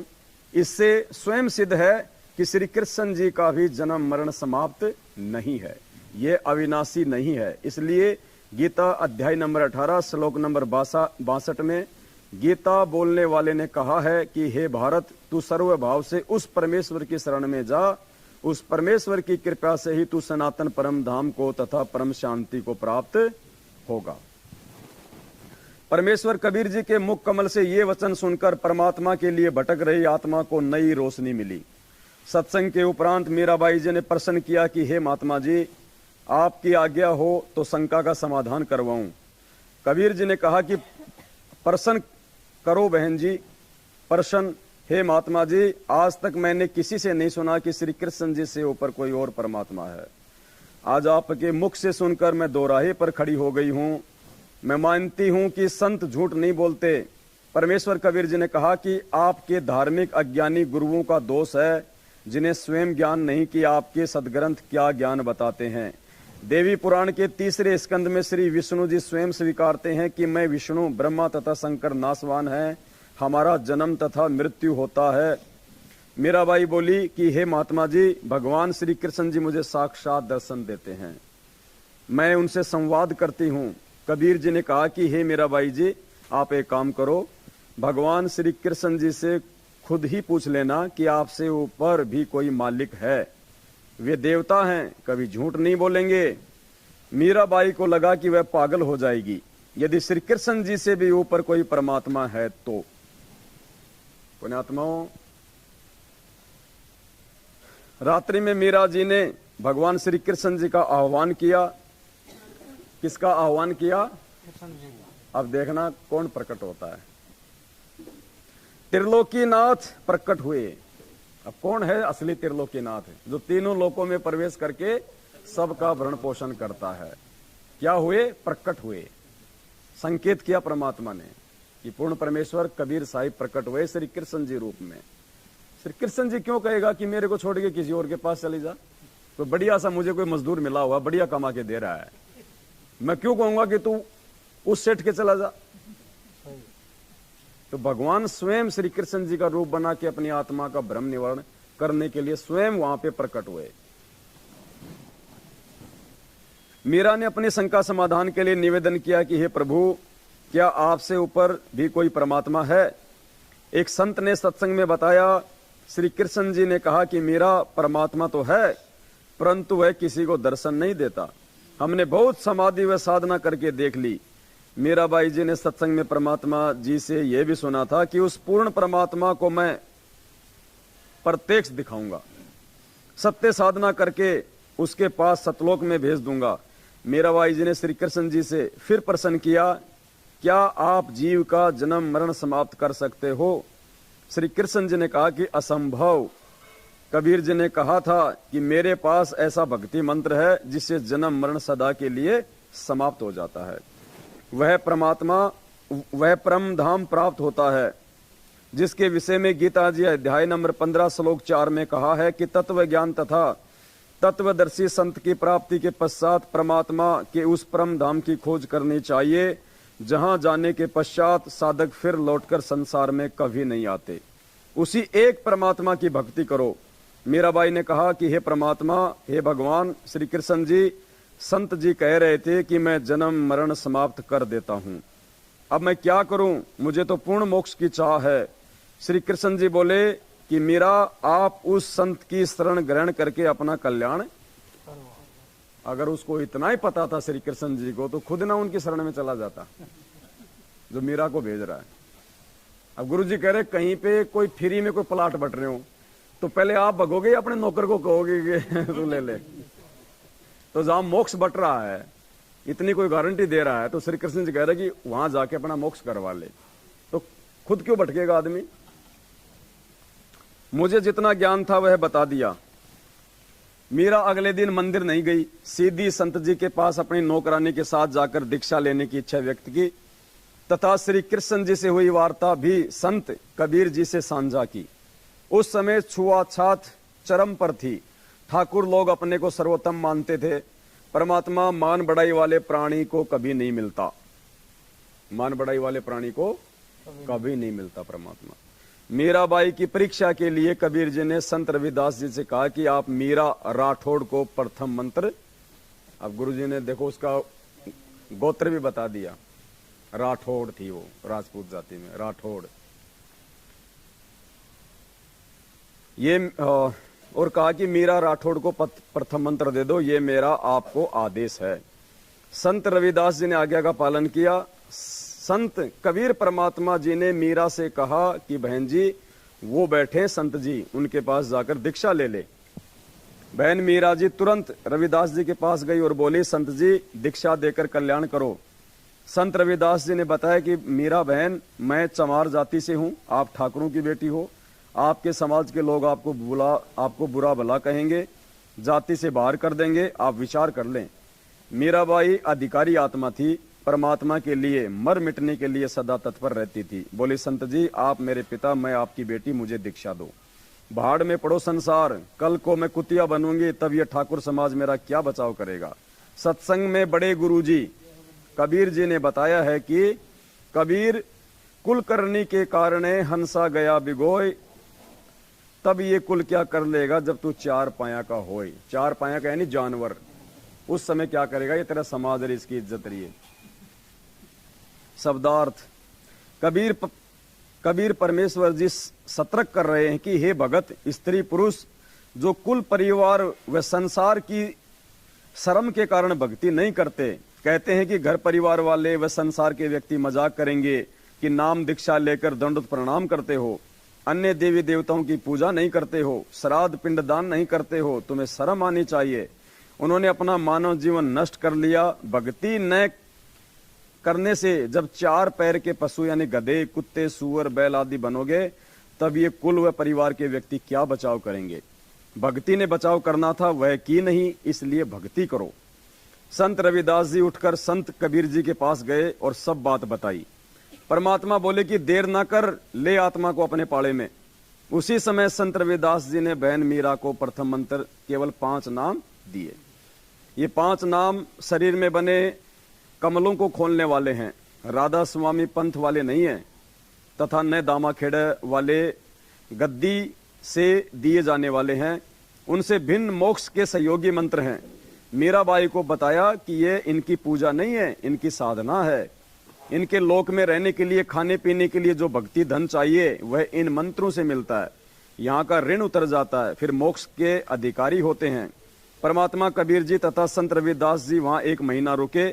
मीराबाई पहले तो दिन में घर से बाहर जाती थी, फिर रात्रि में भी सत्संग में जाने लगी, क्योंकि सत्संग दिन में कम तथा रात्रि में अधिक होता था। कोई दिन में समय निकाल लेता था, कोई रात्रि में। मीरा के देवर राणा जी मीरा को रात्रि में घर से बाहर जाता देखकर जल भुन गए, परंतु मीरा को रोकना तूफान को रोकने के समान था। ऐसी आत्माएं परमात्मा की अधिकारी होती हैं। इसलिए राणा जी ने अपनी मौसी जी यानी मीरा जी की माता जी को बुलाया और मीरा को समझाने के लिए कहा कि इसने हमारी इज्जत का नाश कर दिया। बेटी माता की बात मान लेती है। मीरा की माता ने मीरा को समझाया, मीरा ने उसका तुरंत जवाब दिया और परमात्मा ने उन दोनों की वार्ता को एक भजन के रूप में लिखा है। सत्संग में जाना मीरा छोड़ दे, ये सत्संग में जाना मीरा आए मारी लोग करें तकरार, सत्संग में जाना मीरा छोड़ दे, आए मारी लोग करें तकरार।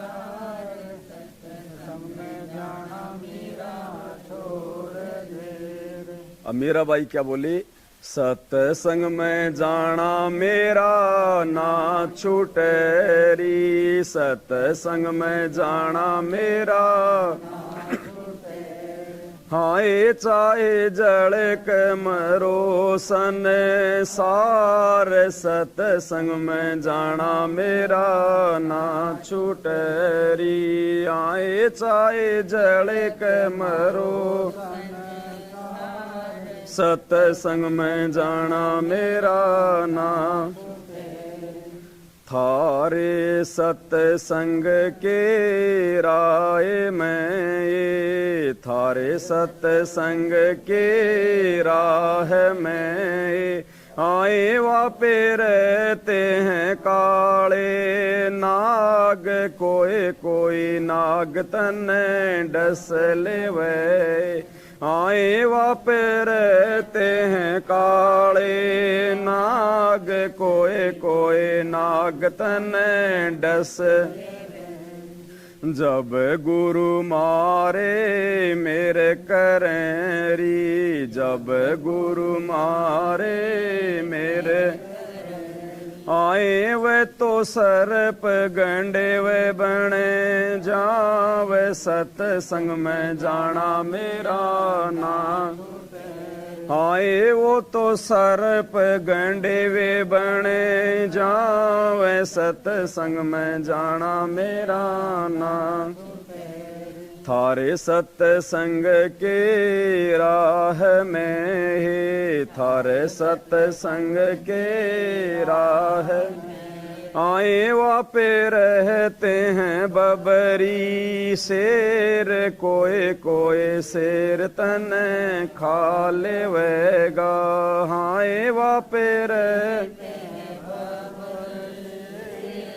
कोई कोई शेर तने खा लेवेगा, जब गुरु आकी मेरे फिरेरी, जब मारे गुरु की मेरे फिरे आरी, वे तो शेरा के गिद्दड़ बने जावे, सत्संग में जाना मेरा ना छूटेरी, हाय वा तो शेरा के गिद्दड़ बने जावे, सत्संग में जाना मेरा ना छूटे, थारे सत्संग के बीच में है, थारे सत्संग के बीच हाय वापे रहते हैं साधु संत, कोई कोई संत तने ले मरे, हाय वापे रहते हैं कोई कोई संत तने ले रमे, तेरे री मन में माता पाप है री, तेरे री मन में माता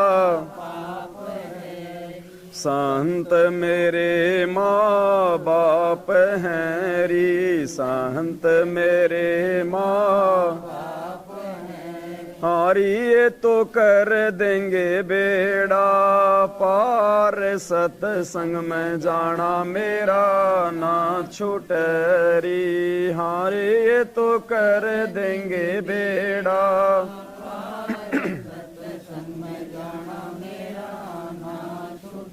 वो तो जात चमार है, वो तो जात चमार है, इसमें हमारी हार है, इसमें हमारी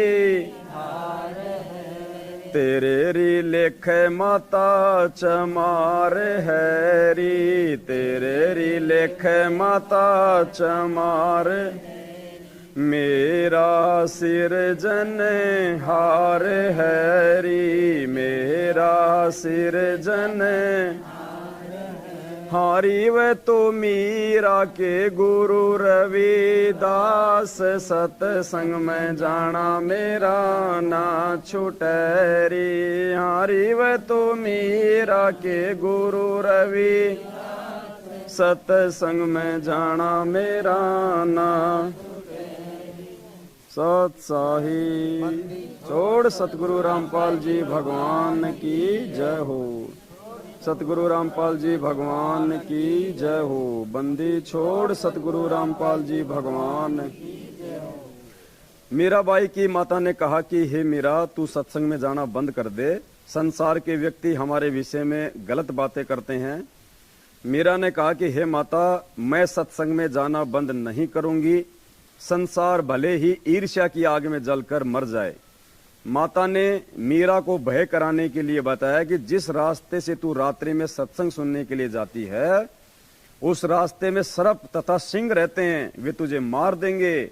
मीरा ने उत्तर दिया कि मेरे गुरुजी इतने समर्थ हैं, वे कृपया करेंगे तो सिंह तो गीदड़ की तरह व्यवहार करेंगे और सर्प ऐसे निष्क्रिय हो जाएंगे जैसे गंडेवे प्राणी होते हैं, जो सर्प जैसे आकार के होते हैं, परंतु 6 या 8 इंच के लंबे और आधा इंच गोलाई में मोटे होते हैं। जो बरसात में आ जाते हैं ना, वो लंबे लंबे जो केचवे, वो बोले वो सर्प तो केचवे बन जाएंगे जब मेरे गुरुजी की मेहर होगी, जब मैं सत्संग के लिए जाऊंगी तो। मतलब परमात्मा 100 बाधाओं को सत्संग में जाने वाले भगत की समाप्त करता है, ये विश्वास होना चाहिए। वे डसते नहीं हैं। मीरा की माता ने फिर कहा कि सत्संग सुनने वाले स्थान पर कुछ युवा भगत पुरुष भी रहते हैं, कोई तेरे को कहीं ले जाएगा और गलत कार्य करेगा। मीरा ने उत्तर दिया कि हे माता, आपके मन में दोष है, इसलिए आपके मन में ऐसे विचार आए हैं। हे माता, वे संत व भगत तो मेरे माता पिता के समान है, वे ऐसा गलत कार्य नहीं करते। जबकि पुण्यात्माओं, ये सतलोक आश्रम मैनेजमेंट हरियाणा, इतने कुकर्मी लोग, वो मध्य प्रदेश के धार जिले की घटना भाई बहनों को दास ने दिखाई थी, परमाणु सहित नाम शुद्ध करवाने गई थी बहन जी। 8 दिन तक उसको ऊपर के कमरे में उसके साथ में सेवादारों ने जो है वो बलात्कार किया, 8 दिन तक।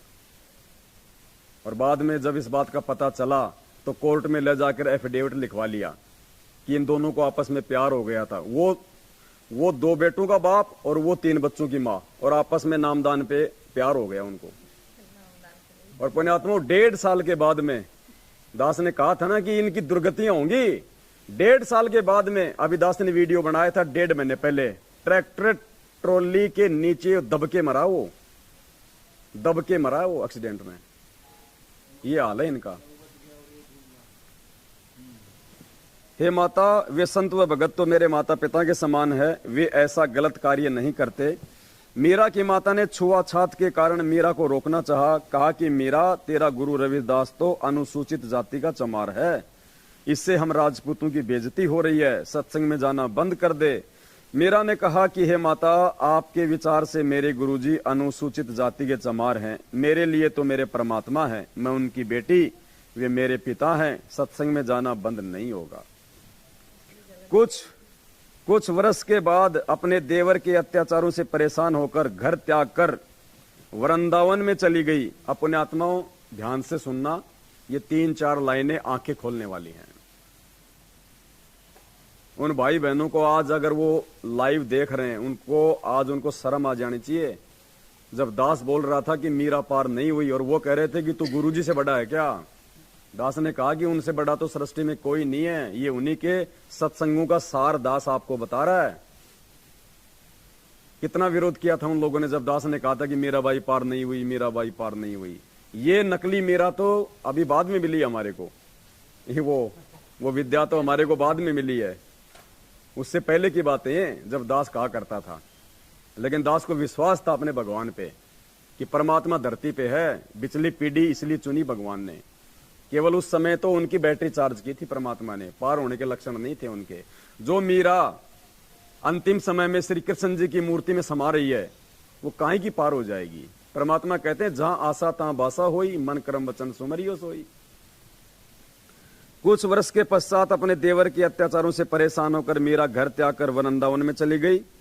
वहां कबीर परमात्मा जी एक साधु के वेश में गए, ज्ञान चर्चा हुई तथा मीरा को ज्ञान हुआ कि अभी आगे की पढ़ाई शेष है। यानी केवल प्रथम मंत्र का जाप संत रविदास जी ने दे रखा था। परमात्मा कबीर जी ने सतनाम की दीक्षा दी, मीरा जी को वही रूप दिखाया जिस रूप में संत रविदास जी के साथ सत्संग में मिले थे।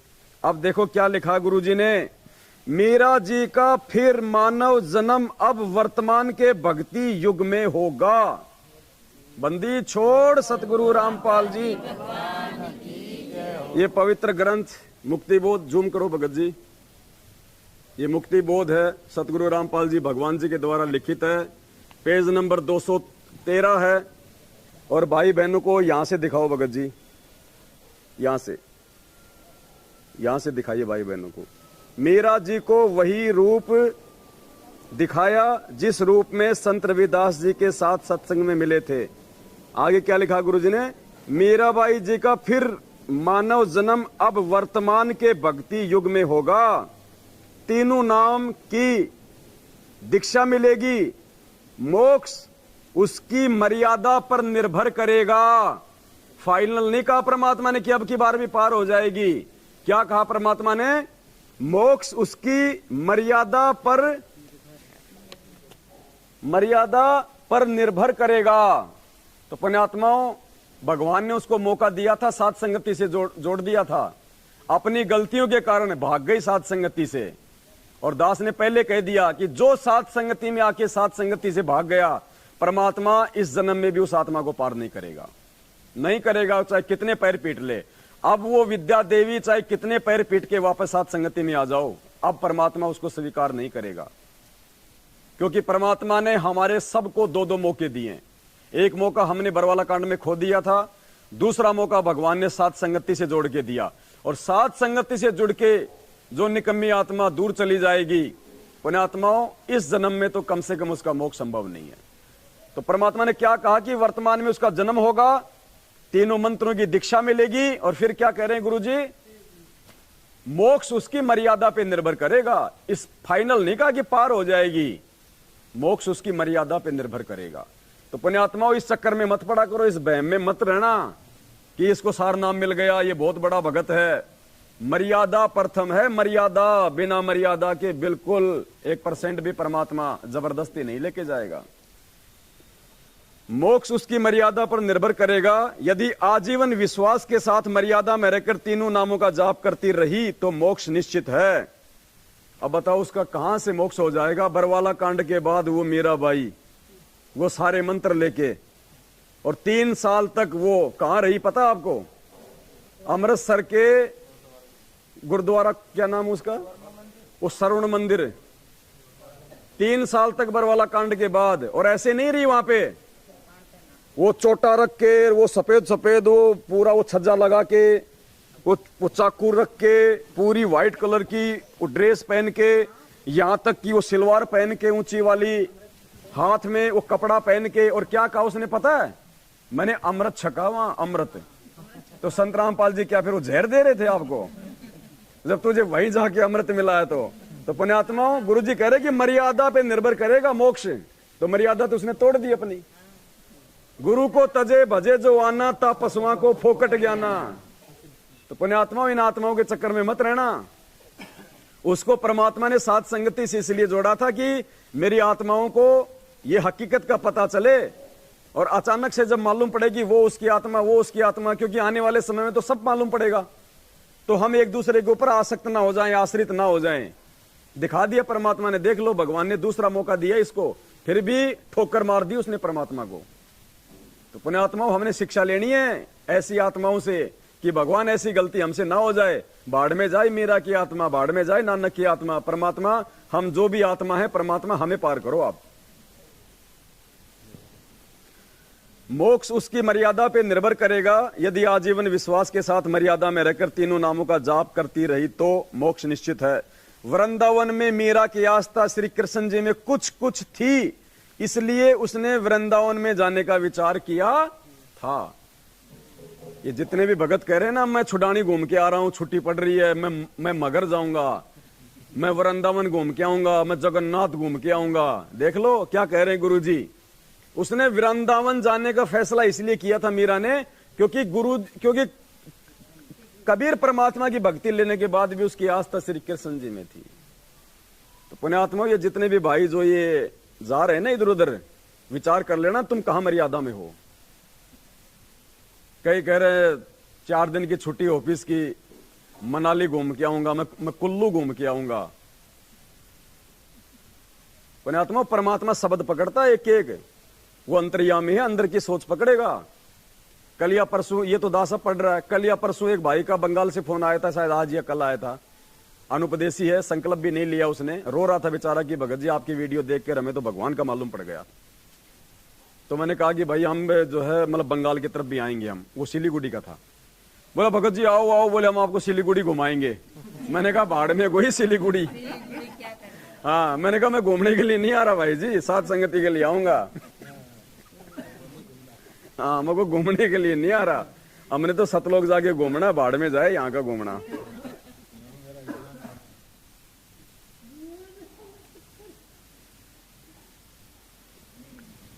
कंट्रोल करो बनवारी लाल जी। जब मीराबाई राणा के अत्याचारों से तंग आकर घर त्याग गई थी तो उस क्षेत्र में अकाल मृत्यु, महामारी, अकाल दुर्भिक्ष की मार शुरू हो गई थी। पुण्यात्माओं देख लेना वही होगा। ये तो एक मीराबाई, एक छोटी सी आत्मा, वो जब उस राजा का राज त्याग के और वृंदावन चली गई तो पीछे से क्या हाल हो गया था उस क्षेत्र का। अकाल, महामारी, भूखमरी, बुरा हाल हो गया था।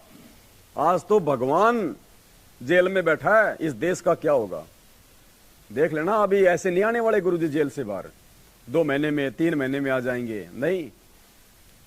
देश के राजा को परमात्मा घुटनों के बल लेके आएगा और नाक रगड़ के हिसार जेल में जाएगा। उस कल वाली एड में परमात्मा ने स्पष्ट लिखवा दिया, उसमें उस एड में स्पष्ट कि देश का प्रधानमंत्री हिसार जेल जाके घुटनों में पड़ के उनको लेके आएगा। शायद इसीलिए परमात्मा ने एड नहीं आने दी आज, कि क्या पता मेरे बच्चों पे कोई आपत्ति आ जाएगी, नहीं तो। क्योंकि ये तो अपने भाव में भावित होकर अपने प्राणों को अपने परमात्मा के चरणों में न्योछावर करके लिख रहे हैं। तो इसलिए परमात्मा ने सोचा कि अभी थोड़ा समय नहीं है उचित इन बातों का। कल सुबह दास उसको सुनाएगा, उसको पढ़ा के पूरी एड को, आधा घंटा लगेगा उसको सुनाने में भी।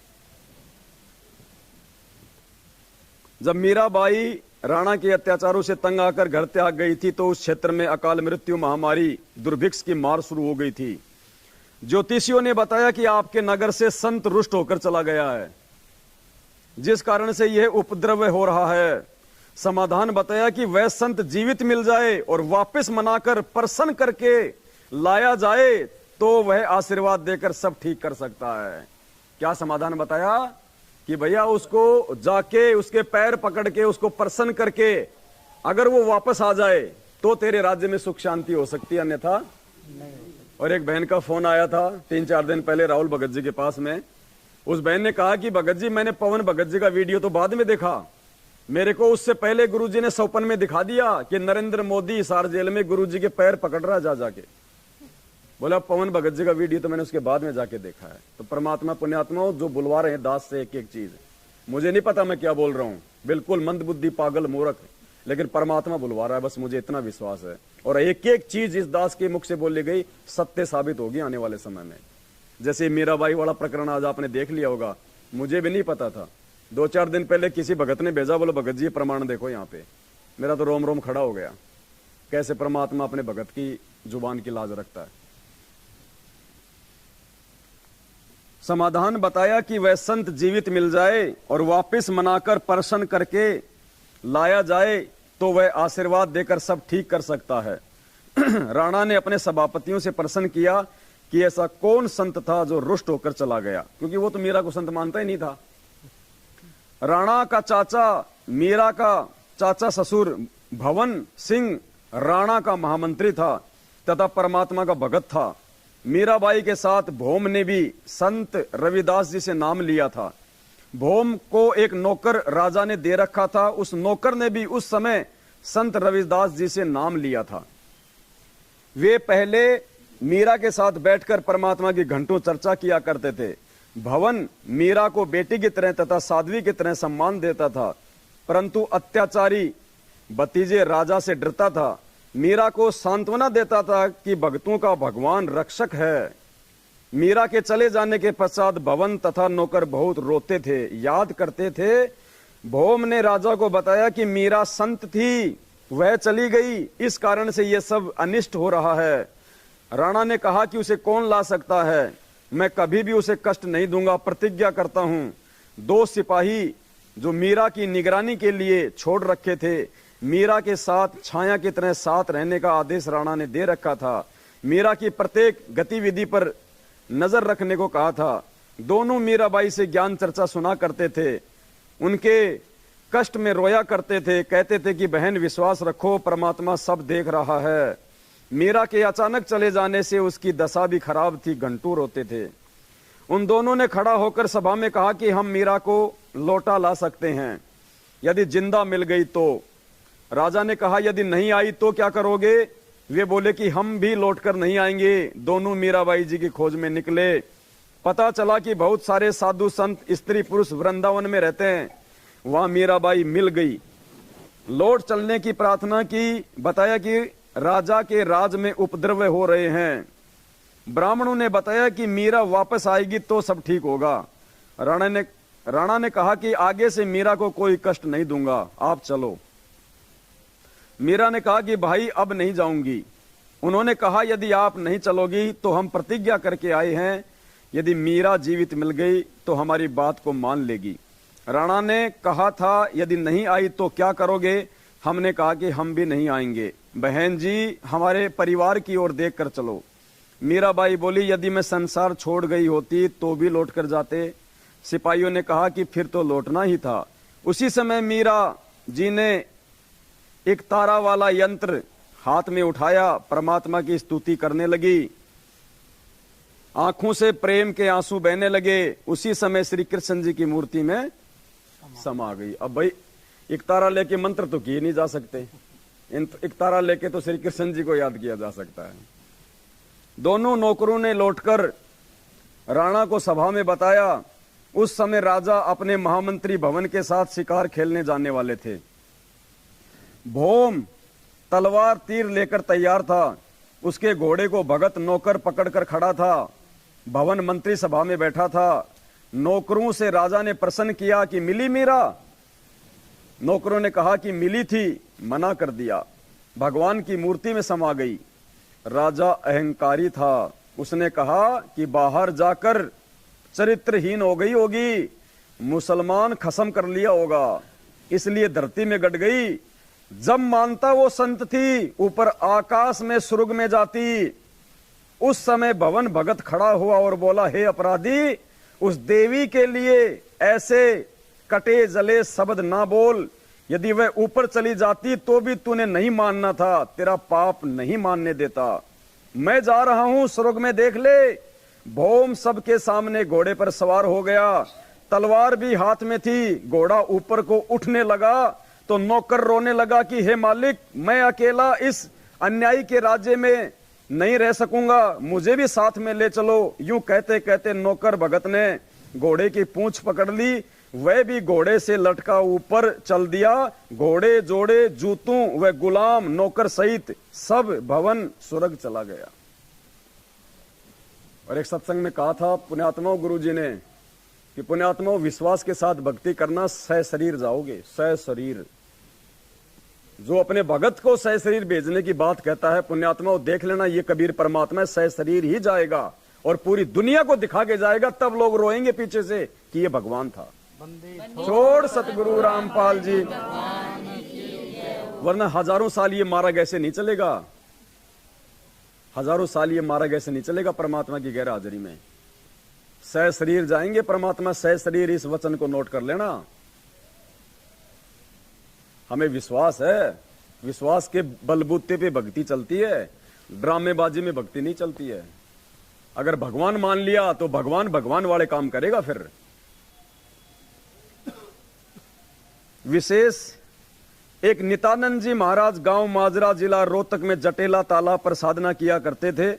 जटेला तालाब 4 गांव की सीमा पर माजरा की सीमा में है। गांव है माजरा, बिगावा, बास, अचीना आदि आदि, ये दादरी जिले के हैं। उस समय में कहा जाता है कि वे सहशरीर ऊपर गए थे। कौन? चितानंद जी, जो गुरु जी बताते हैं ना उसकी, कि ब्राह्मण कुल में जन्म था, मैं करता बहुत मरोड़, गुरु गुमाने दास ने दिया कुबद गढ़ तोड़। वो चितानंद जी, वो भी सहशरीर गए थे, जबकि वो तो विष्णु लोक तक की साधना करते थे। तो ये भगवान क्या नहीं कर देगा। वे श्री कृष्ण जी के पुजारी थे। उनको ऊपर जाते किसी ने आंखों तो नहीं देखा, परंतु पूर्ण विश्वास यही है। संत गरीबदास जी स्पष्ट करना चाहते हैं कि श्री रामचंद्र जी के साथ सब अयोध्यावासी सुरुक गए थे। राजा हरिश्चंद्र के साथ काशी वासी सब सुरुक गए थे, परंतु जन्म मरण न तो श्री रामचंद्र जी का समाप्त हुआ, वे श्री कृष्ण रूप में जन्मे फिर मरे, न राजा हरिश्चंद्र का जन्म मरण समाप्त हुआ। वे 10वें अवतार के रूप में आगे जन्म लेंगे, करोड़ों व्यक्तियों को मारकर कोरे पाप इकट्ठे करके नरक में गिरेंगे। नित्यानंद जी तथा भोम जैसों की तो गिनती ही क्या की जाए। वो भोम भी वापस आएगा, वो घोड़ा भी वापस आएगा, वो गुलाम भी वापस आएगा, क्योंकि उनकी आस्था श्री विष्णु जी में थी। नाम भले उन्होंने परमात्मा से ले लिया था, क्योंकि पुण्यात्मा उस समय ये मूल ज्ञान नहीं था, ये तत्व ज्ञान नहीं था। आज हम इतने सत्संग सुन के, इतने भाई बहनों से साथ संगति कर करके भी हमारा विश्वास आगे को नहीं सरक रहा। उस समय तो बेचारे साल 6 महीने में एक आधी बार कभी सत्संग सुनते थे। वो मोबाइल थोड़े थे जो लगा लिया कान के सो गया। केवल कबीर परमात्मा की सत्य साधना 3 बार की दीक्षा वाली अधिकारी से लेकर करने से जन्म मरण सदा के लिए समाप्त हो जाता है। वर्तमान में मेरे यानी संत रामपाल के अतिरिक्त विश्व में किसी को 3 बार की दीक्षा देने का अधिकार नहीं है। ये वीडियो के माध्यम से मेरा इलेक्ट्रॉनिक शरीर हजारों वर्ष कलयुग में दीक्षा देगा। अरब खरब मानव स्त्री पुरुष जो दीक्षा लेकर मर्यादा में रहकर आजीवन भक्ति करेंगे तो मोक्ष में कोई शंका नहीं है। भवन मंत्री भगत की रक्षा परमात्मा ने की। कैसे? भगत भवन महामंत्री था, राजा का चाचा था तथा बहुत वफादार था। राणा अपना चाचा होने के नाते तथा निष्कपट से सेवा करने के कारण भवन पर बहुत विश्वास करता था। भवन को परमात्मा पर पूर्ण विश्वास था। एक अन्य मंत्री चाहता था कि मैं महामंत्री बनूं तो सब कमांड मेरे हाथ में आ जाए। अब महामंत्री भवन के अधीन रहना पड़ता है, वह जो कहता है वही करना पड़ता है, मेरी नहीं चलती। जो दूसरा जो मंत्री था वो चाह रहा था कि मैं बनूं मैन मंत्री, वरना मुझे तो भवन के नीचे रहना पड़ता है, इसकी सारी बातें माननी पड़ती हैं। राजा के सामने महामंत्री भवन की निंदा करता था, परंतु राजा को विश्वास नहीं हो रहा था कि मेरे चाचा मेरे विरुद्ध कैसे चल सकता है या मेरे राज्य को हड़पना चाहता है। परंतु दुष्ट मंत्री को चैन नहीं था। राजा महामंत्री भवन को शिकार करने के समय या किसी अन्य शहर में जाना होता था तो सदा साथ रखता था। शिकार करने जाते थे, भवन जीव नहीं मारना चाहता था, क्योंकि उसको ज्ञान हो गया था, गुरुजी से नाम ले लिया था, तो जो भवन था उसके साथ उस शिकार पे तो जाता था, लेकिन वो जीव नहीं मारना जो है वो चाहता था। परंतु राजा को नाराज भी नहीं करना चाहता था, इसलिए काठ यानी लकड़ी की तलवार बनाकर लोहे की म्यान में डाल रखी थी। म्यान में लकड़ी की तलवार, कि भाई इसको लगेगा कि हाँ तलवार है इसके पास में। बाहर से तो तलवार तेज धार वाली लगती थी, अंदर लकड़ी का टुकड़ा था। भवन शिकार के समय राजा से दूसरी ओर घोड़ा दौड़ा ले जाते थे, कोई जीव हिंसा नहीं करते थे। भवन का परमात्मा पर अटूट विश्वास था। जो भी कार्य गलत होता तभी कहते थे कि परमात्मा जो करता है अच्छा करता है, अच्छा हुआ, अच्छा हुआ। किसी ने मंत्री को बताया कि भवन महामंत्री ने काठ की तलवार ले रखी है, कहता है कि जीव हिंसा नहीं करनी चाहिए। चापलूस मंत्री ने भवन के पीछे से उसकी तलवार देखी, वास्तव में लकड़ी की थी। 1-2 को और दिखाई, 3-4 ने आंखों से देखी। चापलूस मंत्री ने सबसे कहा कि भवन अपने भतीजे को मरवाना चाहता है, स्वयं राज्य चाहता है, भाइयों मेरे साथ राजा के पास चलो। मंत्री अपनी मंडली को लेकर राजा के पेश हुआ। सबने एक सुर में कहा कि राजन, हम आंखों देख कर आए हैं, भवन आपका रक्षक नहीं, आपको धोखा दे रहा है, लकड़ी की तलवार ले रखी है, आप स्वयं मंगा कर देखें, हम पर विश्वास ना करें। राजा ने कहा कि यदि भवन की तलवार काठ की मिली तो सबके सामने उसकी गर्दन काट दूंगा। राजा ने सब मंत्री तथा महामंत्रियों को आदेश दिया कि दूसरे शहर में जाना है, सब अपने अपने अस्त्र शस्त्र लगाकर आधे घंटे में तैयार होकर ड्योढ़ी द्वार पर हाजिर हो। सब अपने अपनी तलवार व अन्य शस्त्र लेकर ड्योढ़ी द्वार पर खड़े हो गए। राजा आए और बोले, सब मंत्री महामंत्री तथा अन्य अंगरक्षक अपनी अपनी तलवार लेकर एक पंक्ति में खड़े हो जाएं। ऐसा ही किया गया। राजा प्रत्येक के पास जाकर कहे कि अपनी तलवार की धार चेक कराओ, तुमने धार ठीक से बनवा रखी है या नहीं रखी है। सबकी तलवारें लोहे की थी। जब भवन का नंबर आया, देखना पुण्यात्मा सच्चे भगत की परमात्मा फिर कैसे रक्षा करता है। ये हमें विश्वास दिलाने के लिए लिख रहे परमात्मा, हमारे मनोरंजन के लिए नहीं लिख रहे गुरुजी, टाइम पास के लिए नहीं लिख रहे। गुरुजी कह रहे हैं अगर तुम सच्चा विश्वास मेरे पे करोगी और ऐसा ही यदि तुम्हारे सामने भी कोई आपत्ति, कोई समस्या, कोई दुख आया, तो पुण्यात्मा जैसे परमात्मा ने इस भगत की रक्षा करी वैसे हमारी भी करेगा। ये हमारे को विश्वास दिलाने के लिए परमात्मा इतना सब कुछ ये समय अपना लगा रहे हैं इनमें। तुमने धार ठीक से बनवा रखी है कि नहीं। सबकी तलवार लोहे की थी। जब भवन का नंबर आया तो भवन को लगा था कि चंद मिनटों का जीवन शेष है, परमात्मा को याद कर लूं। भवन परमात्मा का नाम जो गुरुजी से ले रखा था जाप करने लगा। आपत्ति के समय बताया परमात्मा ने, लेकिन जो मर्यादा तोड़ के आपत्ति के समय चाहे कितना जाप करे उसकी कोई रक्षा नहीं होगी। राजा ने कहा कि महामंत्री तलवार म्यान से निकाल। भवन को नहीं पता लगा कि कब तलवार म्यान से बाहर निकली। भवन तो बिल्कुल परमात्मा के उस मंत्र के ध्यान में लग गया, उसको पता ही नहीं राजा क्या बोल रहा है।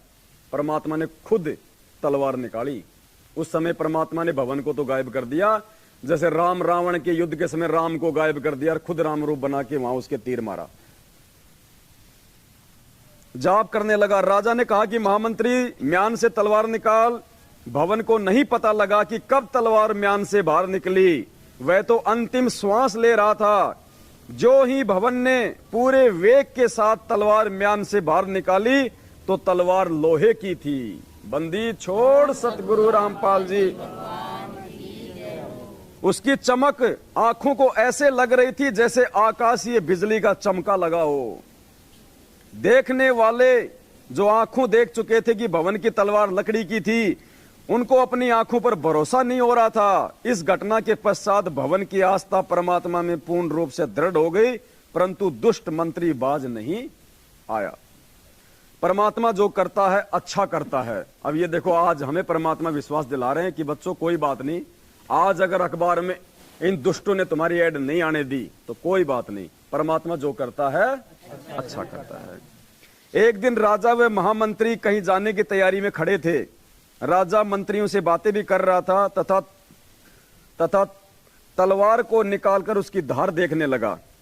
बातों में व्यस्त होने के कारण राजा को ध्यान नहीं रहा, उसके दाएं हाथ की उंगली कटकर दूर गिर गई, उसकी राणा की।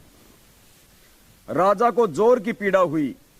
महामंत्री बोला कि अच्छा हुआ, जो होता है अच्छा ही होता है, परमात्मा जो करता है अच्छा ही करता है।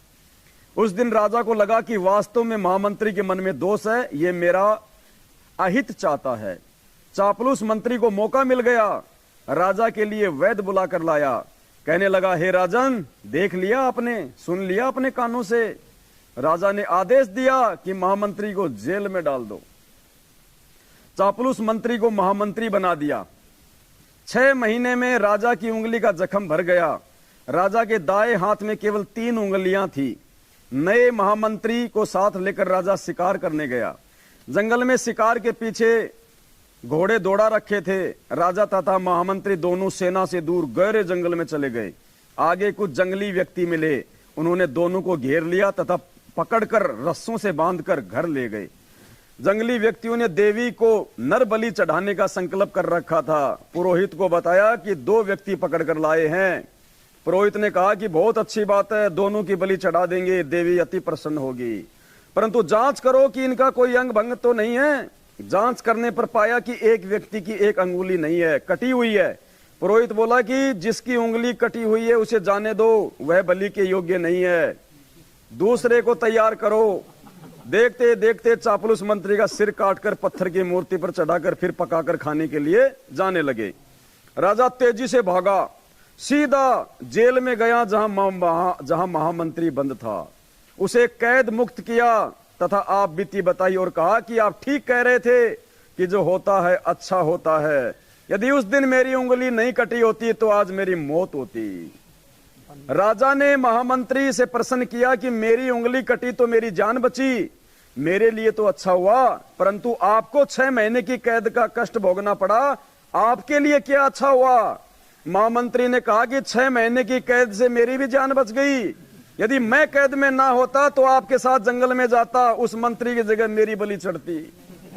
और सतगुरु रामपाल जी भगवान। तो पुण्यात्माओं, परमात्मा जो करता है वास्तव में अच्छा ही करता है। अब हम तो जीव हैं, 5 विकार हैं हमारे अंदर, मन में थोड़ा बहुत ऊंच नीच उतार चढ़ाव आ ही जाता है। राजा ने अपनी गलती की समायाचना की, उसे पुनः महामंत्री बनाया। आत्मज्ञान बिना नर भटके। जब बहन मीरा जी, चलो ये प्रकरण आगे का है, बहुत लंबा है, फिर सारा आज ही पूरा नहीं हो पाएगा। तो कहने का मतलब है भाई और बहनों, आज वो सारी आत्माएं इस धरती पे हैं। परमात्मा ने किसी स्त्री या पुरुष के रूप में उनको अपने से जोड़ रखा है। अब यहां विशेष आत्माएं सारी, कोई छोटी मोटी आत्मा सात संगति में नहीं आ सकती भगवान की चर्चा में। सब खर्राटे पाड़ रहे हैं और वो लग रहे होंगे नालायक, भाग रहे होंगे कि कहीं सुबह आई ना जाए अखबार में, आई ना जाए अखबार में। अरे कुछ देना पड़े तो दे दो अखबार वालों को। रातों गाड़ियां दौड़ रही हैं उनकी, भक्तों का दान बर्बाद हो रहा है रातों। पता नहीं उन्होंने अब तक तो कितने पुलिस वालों को लाखों रुपए दे दिए होंगे, कितने बड़े बड़े अधिकारियों को लाखों रुपए दे दिए होंगे कि साहब कुछ भी हो जाए सुबह अखबार में न्यूज नहीं आनी चाहिए। अब वो चक्री बांध रहे, हम यहाँ भगवान की कथा सुन रहे हैं। बढ़िया भंडारा किया, बढ़िया भोग लग गया, संगत में संदेशा चला गया, और सुबह भाई बहनों को पता चलेगा कि ये कितने नालायक और कितने ये दुष्ट हैं। अपने भगवान के भगवान होने के परमाणु को भी ये जगत में नहीं आने देना चाहते, और दूसरी तरफ नौटंकी करते हैं कि हम गुरु जी का ज्ञान प्रचार कर रहे हैं, हम पुस्तकें छपा रहे हैं, हम टीवी पे सत्संग सुना रहे हैं, और सुबह वो अखबार में जो आता तो दुनिया की आंखें फटती आंखें कि वास्तव में कौन है भगवान। चलो फिर परमात्मा दया बख्शेंगे। पुण्यात्माओं, बढ़ चढ़ के इसी प्रकार से सेवाओं में आगे बढ़ते रहो, परमात्मा साथ में है। परमात्मा इससे भी बड़ी सेवा करवाएंगे, ऐसी बात नहीं है, इससे भी बड़ी सेवा। ये तो पुण्यात्माओं पाप और पुण्य की लड़ाई है, और परमात्मा कहते हैं राम नाम का सिक्का मेट है वो डूबेंगे अभिमानी। ये राम नाम का सिक्का मेट रहे हैं, ये भगवान के भगवान होने के सबूतों को दुनिया में नहीं जाने देना जो है वो चाह रहे हैं। ये राम नाम का सिक्का मेटना चाहते हैं। देखना इनकी दुर्गतियां, क्योंकि इनका पाप का घड़ा नहीं भरेगा तो ये नीचे कैसे गिरेंगे। तो पुण्यात्मा, हो सकता है जो काम हमारा वो न्यूज़पेपर में दिया गया ऐड भी नहीं कर पाता, उससे ज्यादा इनका पाप का घड़ा हो सकता है उसको रुकवाने के चक्कर में भरेगा। क्योंकि ये किससे पंगा ले रहे हैं? ये पवन दास से पंगा नहीं ले रहे, ये भगवान से पंगा ले रहे हैं। और जो भगवान से पंगा लेगा तो भगवान उसको कब उसको अपंग कर देगा कुछ पता ही नहीं चलेगा। तो हम सभी भाई बहन इसी प्रकार से विश्वास के साथ में साथ संगति से जुड़े रहें। और ये मीरा बाई वाला जो प्रकरण आज आप भाई बहनों को परमात्मा के इस पवित्र अनमोल इस ग्रंथ से आपको बताया, सुनाया, दिखाया, पुण्यात्माओं अब आपको विश्वास हो जाना चाहिए कि परमात्मा दास के मुख से जो बातें बुलवाते हैं ज्ञान आधार से, वो झूठ नहीं मिलेंगे आपको कहीं भी। बस हमें विश्वास करने की जरूरत है। मैं आपसे कोई आपकी प्रॉपर्टी नहीं ले रहा, आपसे फालतू की कोई चीज नहीं ले रहा, जो ले रहा हूं आपकी आंखों के सामने है। कोई बात नहीं पुण्यात्माओं, हम परमात्मा की रजा में राजी रहेंगे, जैसा परमात्मा रखेगा हम वैसे रहेंगे। और दूसरे तरीके बहुत हैं। ये तो खाली एक छोटे से हरियाणा में तो न्यूज जाने की बात थी ना, कौन सी बड़ी बात। इससे पहले तो भगवान ने ऑल ओवर इंडिया में न्यूज निकलवा दी। ये कहां रोकेंगे। अब हम दूसरे सिस्टम से काम करेंगे। ठीक है, आज हमारी ये इस दास की ये मूर्खता समझ लो आप। आज इस दास की ये मूर्खता है कि दास ने लाइव आके पहले जिक्र कर दिया, अब आगे जिक्र नहीं करेंगे। हर स्टेट में देंगे, हर स्टेट के मुख्य अखबारों में देंगे। अब जाना, अब लगाओ ड्यूटी अपने उन नौकरों की, उनको अखबारों के ऑफिस के आगे चौकीदार बना दो। इन कोऑर्डिनेटरों को नामदान से हटा के अखबारों के ऑफिस में वहां पे चौकीदार बना दो इनको, कि कोई आ ना जाए कोई सत्सेवक। अब ये 5-10 दिन नहीं सोएंगे भगत जी। जा के थक गए, अभी वहाँ लगाएंगे। नहीं, अभी पूरा इंडिया में जोड़ा हुआ इनको। ये तो जीते जी कुत्ते बन जाएंगे फिर। कोई नहीं पुण्यात्मा, भगवान अपने साथ में है। एक ही स्टेट में नहीं देना। हाँ, हम तो खाली यंत्र हैं, परमात्मा हमारे को कैसे यूज करेगा, कैसे चलाएगा, ये मालिक की मर्जी है। ये छोटी सी आज दास से ये गलती हुई है, दास अपनी गलती के लिए परमात्मा से बारंबार क्षमा प्रार्थी है। आगे से हम ध्यान रखेंगे, जब तक हमारा काम कंप्लीट नहीं हो जाएगा उससे पहले हम कोई खुसर फुसर नहीं करेंगे। तो आज की साथ संगति में केवल इतना ही। ये फसल फुसूर कर दो, मगर बाहर के लिए मत करो। हाँ, काम चालू रखो और वहाँ फसल फुसूर करो, लोग ढूंढते रहो। कोई बात नहीं पुण्यात्मा, वो एड तो खाली हरियाणा में जाना था 20 लाख रुपए का। वो 20 लाख रुपए तो खाली एक दिन में ही हमारे होने थे, और अब 20 लाख रुपए की पुस्तकें छपेंगी और पूरे देश में बटेंगी। अब वही मैटर पूरे देश में बटेंगे। अब वो बंदी छोड़ सतगुरु रामपाल जी भगवान। हो सकता है परमात्मा ने यही सोचा हो कि ये 20 लाख रुपए तो लोग एक दिन में पढ़ के उसको रद्दी में डाल देंगे, लेकिन वो पुस्तक कोई रद्दी में नहीं डालेगा। वो 50 लोगों के हाथों में निकलेंगी, सैकड़ों लोगों के हाथों में निकलेंगी, और सभी भक्तों की सेवा लगेगी जो उनको जा जाके उनको बांटेंगे। तो हो सकता है परमात्मा ने इसीलिए दया बख्शी हो, क्योंकि 20 लाख रुपए में तो इतनी पुस्तक छप जाएंगी, इनको पीलिया हो जाएगा। छोड़ सतगुरु रामपाल जी भगवान की।